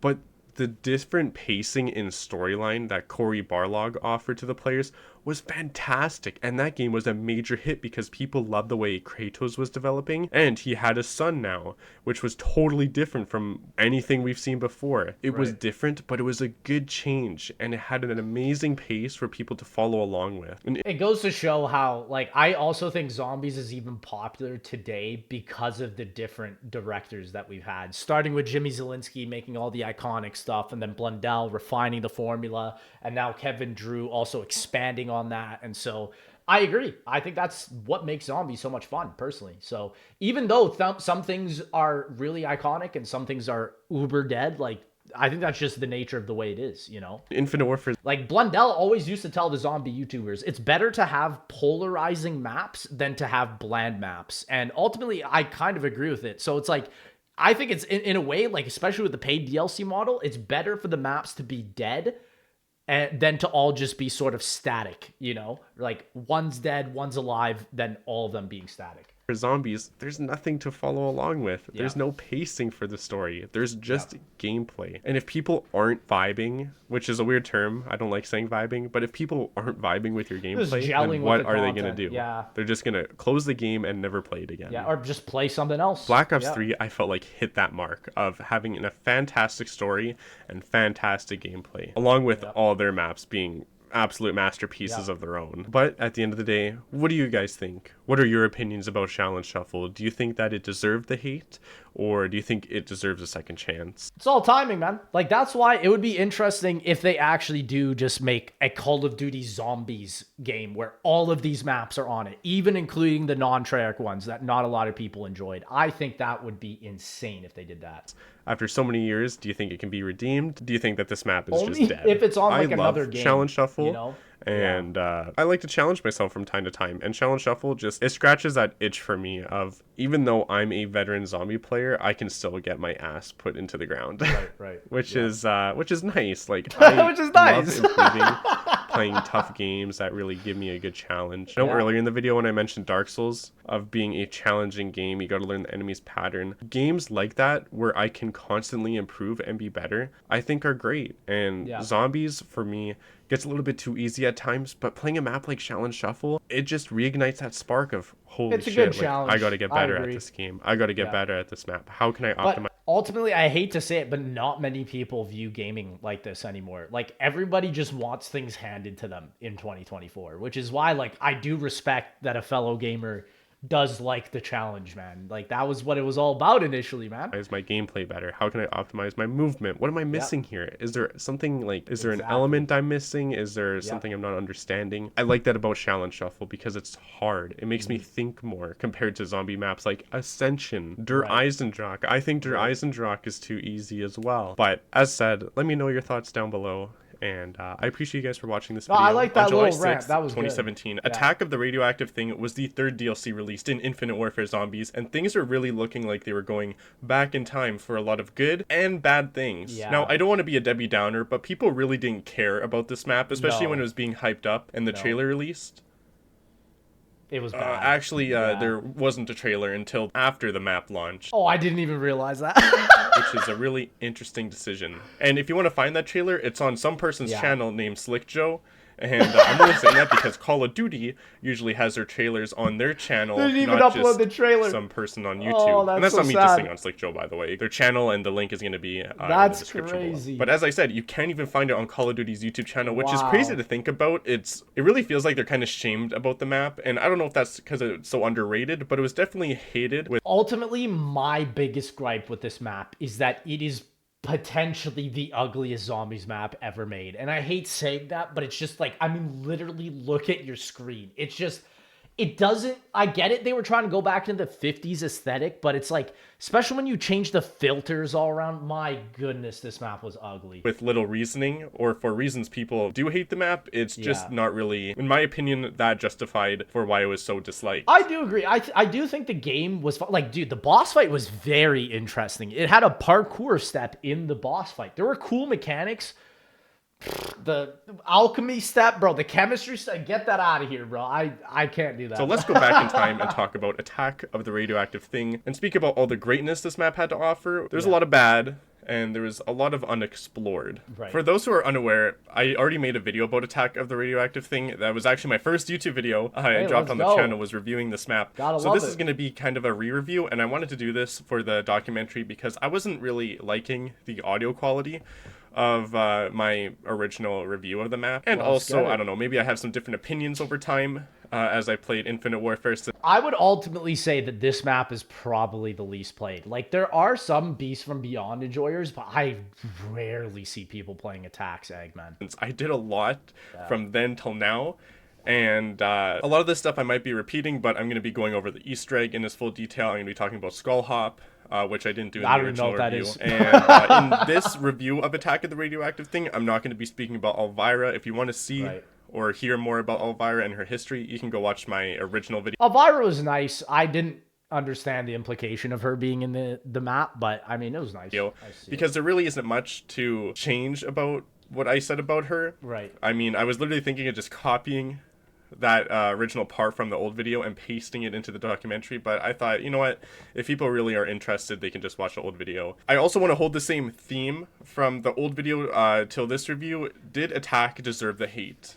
I really don't think Attack of the Radioactive Thing deserved the hate. I think there was a lot that went wrong before the launch of the map. As I said, the trailer came out after the map launched, which is just crazy. Just no marketing. It was like a dead of the night all over again. And ultimately, like, I think the biggest issue with this is that I remember people were roasting Lee Ross at this point, like when Radioactive Thing dropped. And like, yeah, that was a little overboard for sure, but I think it was just because it's like this visual quality for this map is one of the worst we've ever seen. Like, you could literally go back to World at War and play Nocturne Totem and the visual quality somehow looks better. So yeah, this map was definitely rushed, and I think most people just, you know, usually when a company or a game dev team is hyping something up, well, there's usually a lot of time before the thing comes out, not after it comes out. Well, what's weird is they also invited YouTubers to play this map early, and then they just didn't even make a trailer, man. Like, what? So that's obviously a main issue in itself right there. Attack isn't all good, but I think it's an absolutely fantastic map in my opinion, and I've been playing since World at War, and I feel like there are some misconceptions about Attack that I really want to go over. So at the end of this segment, I really want you guys to hopefully comment and express your thoughts. I want to see you change my perception, brother. Did Attack deserve the hate? I think it did, or I think it didn't. I personally think it did. I'm really passionate about Attack, and it's where it started from my YouTube channel. It's one of my favorites, and I'm not going to be very biased about that. Like, just, it's all good, it's all good. I know Attack has a lot of bad flaws and things that hold it back from other maps, but I don't think it deserved that much hate to be seen as like one of the worst. I mean, the wonder weapon's also just kind of mid too. Like, the high round strat, if you've seen it for Attack the Radioactive Thing, it's just a dude picking up and planting a trap over and over again, like every second. And like, That's the thing where it's like, dude, they definitely didn't think of what they were going to do with this map, and especially by Beast. Like, I don't think I'm going to even watch the Beast from Beyond SA, so I'll leave you guys to check out that portion of the video. But man, Beast was terrible. Like, to me, the only redeeming quality of Beast from Beyond is the Mephistopheles boss fight. Easily one of the best boss fights we've ever seen in Zombies. Still to this day, I think the #1. I hope Treyer can top it for BO6, but we'll have to see. I really think that title goes to Beast from Beyond, Yeah. which is just lacking and boring in that kind of sense. But anyways, that's for the final segment. Make sure to stay tuned and enjoy Attack of the Radioactive Thing for everything it has to offer. Let's get it. Thank you guys for... Yeah, again, this will be my final map just because, like I said, I think Beast is just so bad. It just, while, yes, it was a cool aesthetic and it's like another space zombies map, which we really haven't seen since Moon, most people just were using this map as a caveat to the boss fight, which is why I will just skip it as well. For making it this far into the video, it's absolutely incredible. I spent a lot of time working and exploring new brother. I'm editing gonna like and options, sub, which is why brother. it's been delayed in the process. Ladies and gentlemen, check out Totally Not Dougie. My man's got Justin Trudeau on his face. I got Fortnite in my... Brother, relax. Got a couple more segments to go, and then you're all done with IW. That, Troy. Welcome to the good old days of the 1950s, where smoking cigarettes was considered healthy and cool. This map is set in the 1950s. And let me tell you, for their first take on a daytime map, I strongly believe that Attack truly created a welcoming and immersive experience, just like the other maps we played before. Infinite Warfare knows how to make zombies maps, and not just regular zombies maps. Like, and that's the thing, I don't even think the layout of this map is that bad. There's a lot of cool aspects, like this area where you can go out of bounds and stuff. There's cool things, but like, just the aesthetics of this map, like just the filter. I don't know what it is. It's the textures or the filtering. Something just does not look good here. Good zombies maps. I know that might be a little crazy to say for some of those out there listening to this, but Attack was just thrown under the bus due to bad marketing and terrible reputation that YouTubers gave it as well when it's released, and just tier list videos whenever it's mentioned. People just always throw it at the bottom and give it a really bad reputation. If Spaceland was the magnum opus for Infinite Warfare, which means the greatest work from that artist, then Attack in most people's eyes would seem like the parvum opus, which is, well, their worst work. I don't think it's that bad. Like, I think Beast honestly deserves that title, and most people can agree with that. Like, this map at least had some sort of character and design to it. I just think, like, the biggest issue for me was how ridiculously convoluted the steps were for this egg. Like, sure, the rest of the Easter egg, like the beginning portion, is easy, but that chemistry step is still to this day one of the hardest Easter egg steps ever introduced into Call of Duty Zombies. Like, you gotta agree with that. In their portfolio. You're gonna see a common theme during the time I speak about Attack of the Radioactive Thing, that YouTubers really demolished the reputation and public opinion when it comes to newcomers playing this map. No, this isn't me being defensive, by the way. I have played Zombies since the beginning of World at War, and there are some real stinkers out there, don't get me wrong. But this 50s map is just amazing in so many ways, and it seemed like people really didn't understand the struggles of developing something so different, which is fine in its own way. Lee Ross did have challenges when it came to developing this. Like, I just wish this map had more in the oven, basically, like more time to cook, where it's like, just, I mean, even just the visual quality here, you can see the radioactive thing boss and the ship, and it just, something looks off, you know, like it just, this doesn't look like a PS4 game, you know? This map, which he stated in his interview, which is going to be linked in the description below, and I recommend watching it if you want more insight about Lee Ross himself. But even though there were some struggles when it came to the development of this map, I really don't think that this map is bad overall. No, I mean, the layout is very nice, to be honest, and the teleporters are nice. Like, the map actually has good flow. It's just, I think everything else, including the Wonder Weapon, also is kind of what made this map kind of bad. If you were to go back in time to the 50s iconic horror films such as Creature from the Black Lagoon, Horror of Dracula, or The Mummy, these are all iconic films, but out of these three films, you can really see the inspiration and resemblance Attack off from when it came to Creature from the Black Lagoon. The font and art style, even the color palette, is very similar to what we see in Attack's poster itself. When the players explore the map, we can see the 50s theme truly in the flesh, with the old-fashioned gas stations, model of cars, such as the Rolls Royce, which had models going from the year 1949 to 1958. Dude, that'd be worth a pretty penny. I'll take that out of the game. Which is just one example, and I'm sure people are going to grill me about that car statement in its own, because I'm not a car guy. I don't know anything about cars. But small details such as this really do immerse players into a map. Something we've all probably seen in movies that date back to older dates, such as the 1950s, are items such as the concession stands, old motels, and even drive-through theaters. So it can definitely bring a little bit of nostalgia as well. No, they definitely nailed the aesthetic. I just think, like, again, it's something with the texturing and like the grays and the whites. I don't know what it is. It just doesn't look like visually appealing. There are also some weirder areas for the players to explore, or something I feel like that is out of place, such as the trailer park. And I'm unsure why this area is here, since, I don't know, maybe it's me personally, but I feel like it doesn't hit the theme of the 1950s as strong as other areas, or maybe I haven't watched enough movies that are based off the 1950s. But this map flows quite nice compared to a lot of the other maps, and I know some people might disagree about that, but if you don't know, the map is essentially just one big circle with a huge shortcut in the middle, and I know there are some side shortcuts here or there, but if we were to forget about these for a moment, the map is literally just one. And you have portals that bring you to each of the areas, which were honestly great. Big circle with teleporters laid out as well, so you can traverse a little bit faster, and they always go clockwise, by the way. They'll never randomly teleport you to a location, which is quite nice. In case you need to get somewhere faster, you know exactly where you're going. That's also something that has been confusing for a lot of people over the years, is that people think that these teleporters bring you somewhere random, which I don't know who really spread this rumor originally, but they don't. I've never heard of that. It always goes counterclockwise and brings you to the next location, so you know where you're going. Overall, I think Attack really hits the theme quite nicely, and I know some people might argue in the comments when it comes to aspects such as the daytime map, and that's why it doesn't look quite nice. I do understand that, and like, I don't even think it's the day. Like, it's not even like the 1950s aesthetic or the day. It's just the texturing. Like, look at the screen. It's just, what is going on here? Not giving an excuse to Call of Duty or Infinite Warfare's team for making the map look a little bit sluggish compared to the previous maps. But I think there is that big hurdle of a daytime map is definitely harder and interesting to make.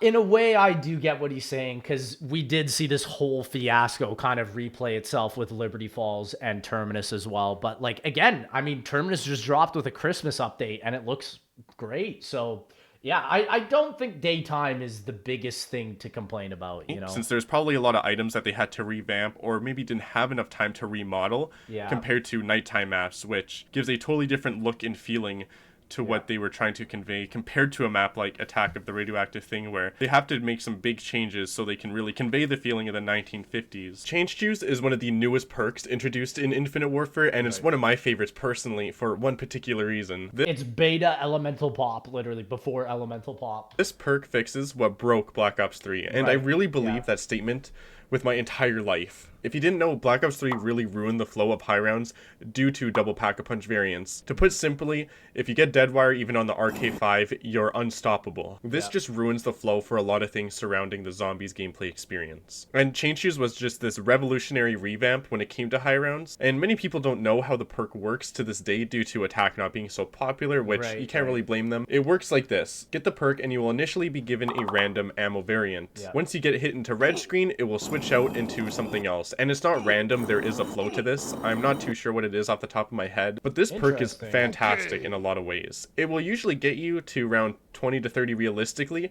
but someone such as myself, where I've reached around 100 on all Black Ops 3 maps, this perk will still carry you to very high rounds in Attack of the Radioactive Thing and Beast from Beyond as well. It really keeps the flow of the map going without it being too broken. I really just can't fucking talk today, apparently. And it's not like you're insanely overpowered. You'll see that it will start to drop off around 40 to 50.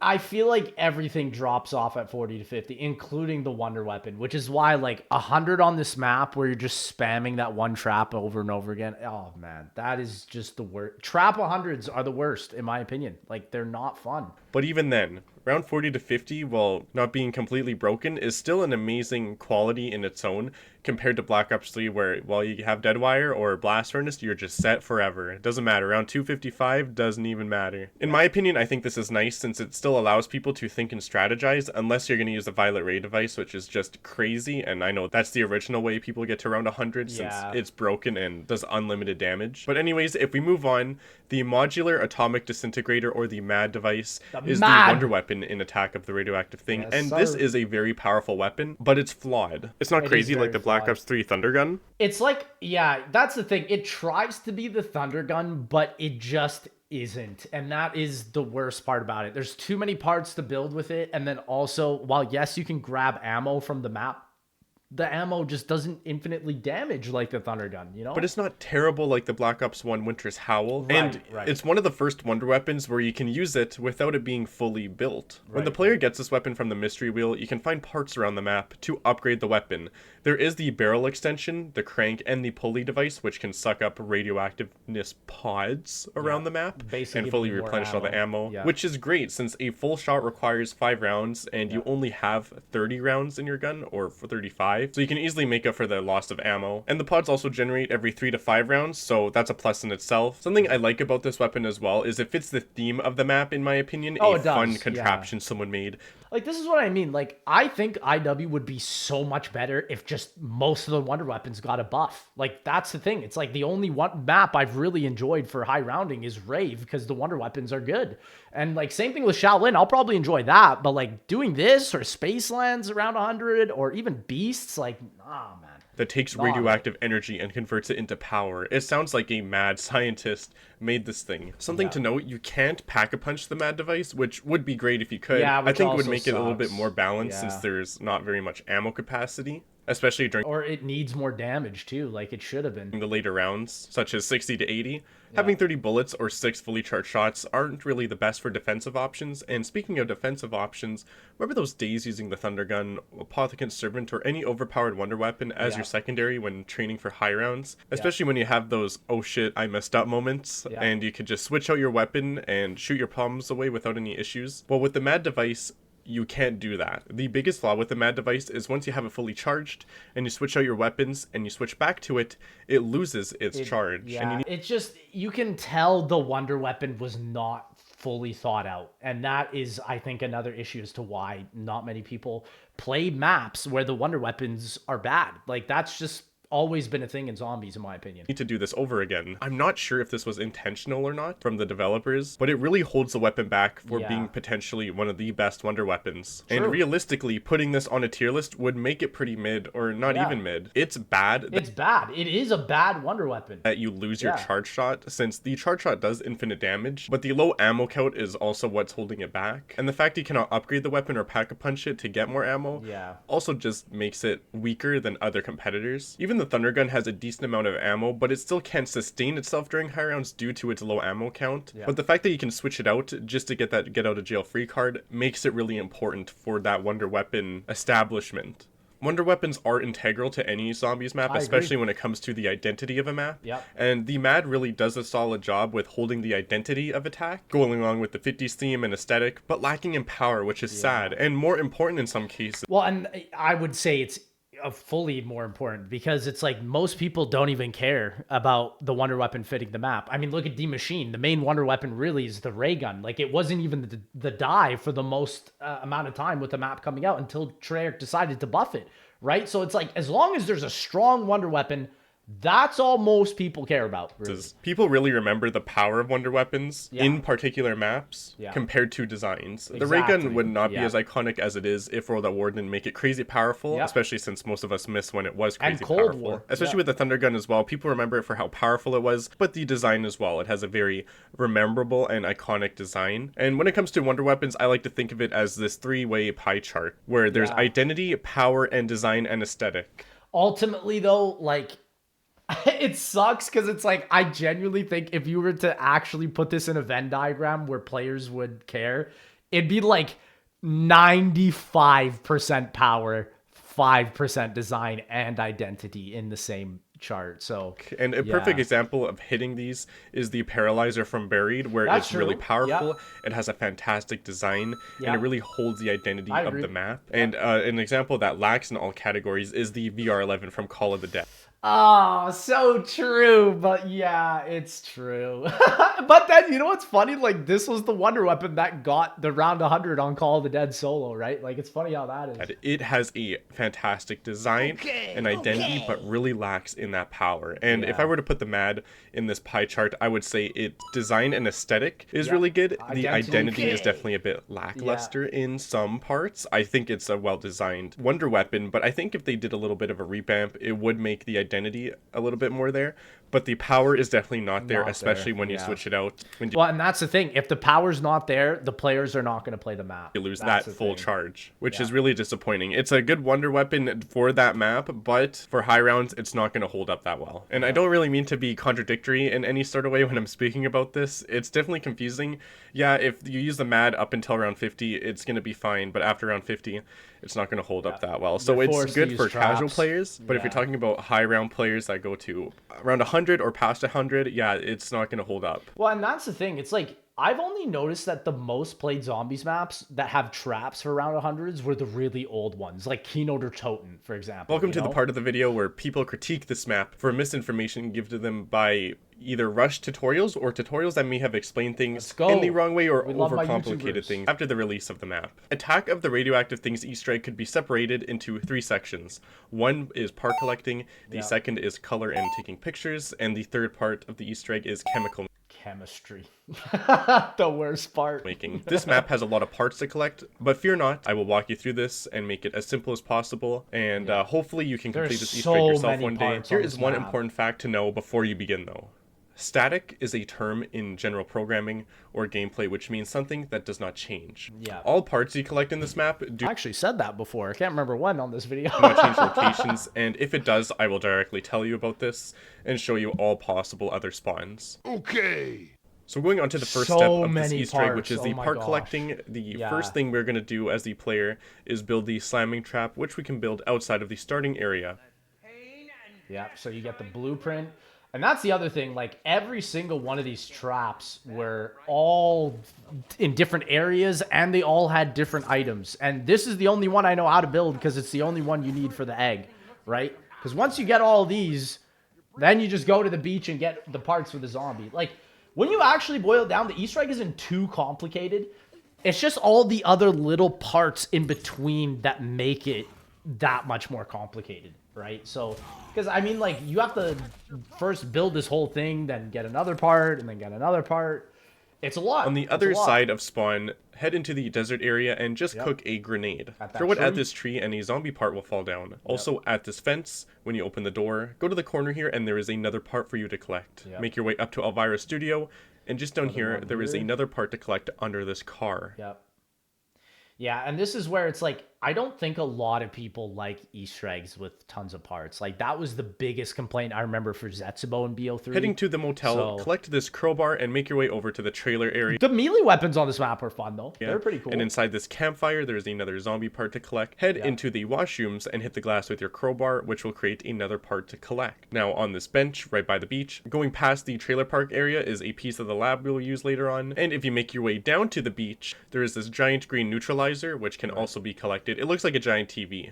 You can't really miss this one. Now, if we were to go back to the other side of the map, sorry to make you guys run around so much, you can see these tubes that can be collected sitting on the couch right as you enter the bongs into this building. And just beside the gas station, grab this panel, which you'll need to place for the freeze trap to repair it so we can grab another part. Turn it on and wait for it to finish. And while you still have the crowbar in your inventory, hit the pig and grab the other part of the zombie that we're going to be building later on. And then the codes, man. See, that's the thing. Like, this map had you writing things down. Like, oh my gosh. Like, I literally can't do this Easter egg unless I have this guy named Menobot helping me out with the chemistry step whenever I'm on this. Because it's like, if I don't have him there, bro, I can't do the chemistry step. It's just so much thinking, bro. Also, they got to make like a website for that step or something. Making your way into the gas station and hitting these cars' mirrors. Specifically this one that can be collected. All the other mirrors cannot. So just make sure to hit this one. I don't know why I said the cars. Also inside of the building, we're going to get the code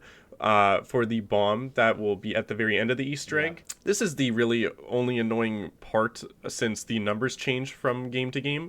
But if you look under this desk, there is a code with 4 numbers. And if you go into the boss without knowing that code, you're cooked. Like, you can't beat it. And you don't need to enter them in any particular order, but you need to enter them one by one by going to these pressure valves laid out around the map. And you can do this anytime during the Easter egg as well. The first one is at this location behind the gas station. The second one is just behind power.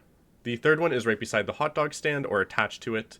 And the last one is literally right beside the crowbar at the motel. Now, when you head back to the supermarket, making your way inside, if you look at the safe, it will be open and there's going to be the bomb code for you to collect. If you were to make your way down at the beach, place your trap where the zombie hand is that you grab the power bar. This is also the switch for turning on power. Make sure to place your trap and then run over to this area, making your way past under the bridge. And if you look under this wooden... I think another reason why I personally don't like this Easter egg is that there's just no logical sense to this. It's like, yes, there is where you get a zombie, you transform into the key, and then you make a bomb. That makes sense.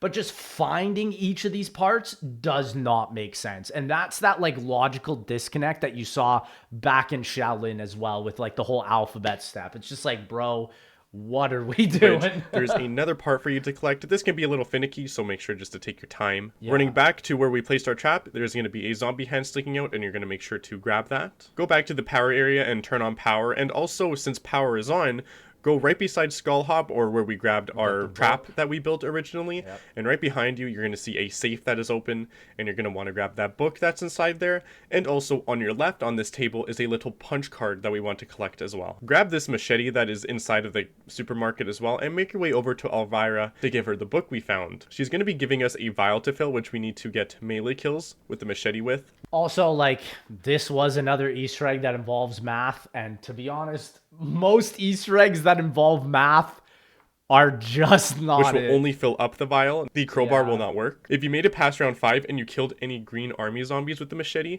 the very first one you kill every game is going to drop his leg. So make sure that once you grab the machete and you kill a green zombie, that you collect the leg of the first one you kill, or else you're going to have to restart the map because it can be a little hard to see and you don't want to spend so much time just running around the map looking for it. I recommend restarting the map if you already killed a green zombie, just so you're not wasting any of your time. After you fill up the vial, give it to Elvira and stand in this spot right here. This is the Pack-a-Punch portal, which will open, and once you are inside and doing what you need to do, press this button. I honestly think this map did Pack-a-Punch the best on the game, which is kind of funny considering like it's just so versatile how it worked, but yeah, everything else though, just not that great. Button on the wall and leave the Pack-a-Punch room, which is going to spawn you inside of this trailer. Grab the zombie head quickly, and you can also melee the shelf if you switch to the crowbar for some reason, so you can unlock double Pack-a-Punch. I'll speak about this quick at the very end of the video, by the way. You'll notice Elvira is following you around, and once she leaves, you need to immediately go back to her studio to grab this mirror she was sitting behind. Right. This is important since you would need to fill the vial again if she were to spawn on the couch, blocking the mirror for you to collect. Now, this section is going to be getting the shed key, which we need to collect. Place these zombie parts on this table, and the mirrors in these locations. Also, this step is so annoying where you have to guess 5 random numbers in a right sequence and then do it backwards. And on solo, where you can't get hit by the zombie, like the game doesn't give you like an invulnerability stage. Oh, it's a nightmare. Also recommend you keep the zombie head behind a barrier for this step. Yeah. Since they might be getting a little annoying. Oh, it's you need to find out a code from this machine here, and your numbers will never be 0, 1, or 9, by the way. Okay. It will most likely start with 2 or 5, but once you find out your code, press the machine, and you're going to see a laser bouncing off the mirrors and making the zombie come back to life. Now you need to enter the code you just found again, but backwards. You can see in my gameplay, my code was this. 34568, which means it would be 86543. Yeah. So I'm trying to do it in what a weird code reverse now to convert the zombie into the shed key, which biblically makes sense. Go to the shed at the gas station and open it up. And you can place your chemical parts you found and collect the crowbar again if you haven't done this already as well, since we're going to need this to collect some more parts. For this step, go to the... This is where you lose the majority of the players on this steps. Like, the parts are not bad. It's just like when you're doing math and you have to pause the game and then figure out the right chemistry. This is where I check out personally. Medic bay here, which is located beside the motel, and mark down this number. Now, in Elvira's studio, change the color of the map and go to these 4 locations, or until you get a location with a crossed out number. Here are all 4 locations, by the way, in normal color before we start, just so you know where to go. How do people find this is my genuine question. Like, it's just ridiculous. It's ridiculous, especially for this map. There's one inside the trailer, so you have to go literally to PAP to get that one. Like, goodness, crazy. Once you find a number with a cross over it, you do not need to come here anymore and move on to the next color. I'm very curious how many people have even completed this Easter egg, personally. Go to the other locations now and repeat this process until you reach the final number with the current activated color, since if you kept doing this with all your colors, you're basically eliminating one until you find the number with no cross on it. Right. In my gameplay, my number and my last number was not crossed out, which meant that is my number. So going to Elvira's studio, you need to look at this monitor, which is going to show 3 scenarios. Multiply the number you've and all of that is just to figure out what's the right color filter so that you can do the chemistry step, which is insane. found by the number in the medic bay and match it with one of the 3 scenarios you see in Elvira's screen. If this is confusing, it's like, bro, if you're under 10 trying to do this Easter egg, good luck. Just take a look carefully. You'll see one is greater than, one is less than, and one is equal to. And just take your time with this. It's really not that bad overall. Like, I feel like Easter eggs, I hate to say this, but like, I feel like Easter eggs should be designed so that like a 12-year-old can do it, you know? Because it's like, that's kind of what the older ones were. Like, you look at Doris, it's literally just shoot a couple teddy bears and then that's it, you know? Like, they shouldn't be too difficult, but they also shouldn't be like too easy. So with your current color activated, run to these boards and take pictures of them. I'm going to be showing all the locations, and just make sure to do this so we can move on to the next step, which will just make it a lot easier so you don't need to go back and forth with switching colors. But these are all the locations of the chemical boards. Yeah, and then you have to look at the chemical boards, you have to pause, you have to take screenshots, and you got to do more numbers and adding it up. It's like, bro, no, man. Like, that is the biggest deterrent for me coming back to this map. Is like, unless I got Metalbot in my chat to do this step, I can't. And it's like, how would you, like, I struggle as a YouTuber doing this when I do zombies all the time. How on earth is a casual player going to do this? Like, there are 2 ways to create your chemicals. One is to wait until around 12 to 14 when zombies start dropping batteries you can find that are laid out around the map. Or you can brute force chemicals and create one after another, which is what I'm going to be doing here. But walking through every chemical so you know where each part is and what to create. We're going to be starting with 3-methyl-2, 4-dinitro. I think I'm just going to skip this because it's like, we basically know what happens. You get a formula and then you can go into the boss, right? And there's so much with this, so let's just skip this. Down to the dining area, or just before the power generator where we turned off. You'll see it will start increasing, and you can starts with Y. Well, if any other word has the letter Y in it, well, I can just compare it and see what they have. It might be weird to use a calculator, but you'll get the hang of it. It's pretty, you just need to use some common sense. Well, ladies and gentlemen, I think I'm just going to end this video right here because honestly, like, I want y'all to check out the rest of this video. Beast from Beyond is, honestly, it's a bad zombies map, but there are redeeming factors to it. I mean, this aesthetic of the map looks nice at least. The Easter egg is simple enough just to run into Mephistopheles, and the boss fight with the rhinos was cool with Extinction, but if you didn't like Extinction, I totally get it. But ladies and gentlemen, shout out to Totally Not Dougie, and I'll see y'all, ladies and gentlemen, in the next one.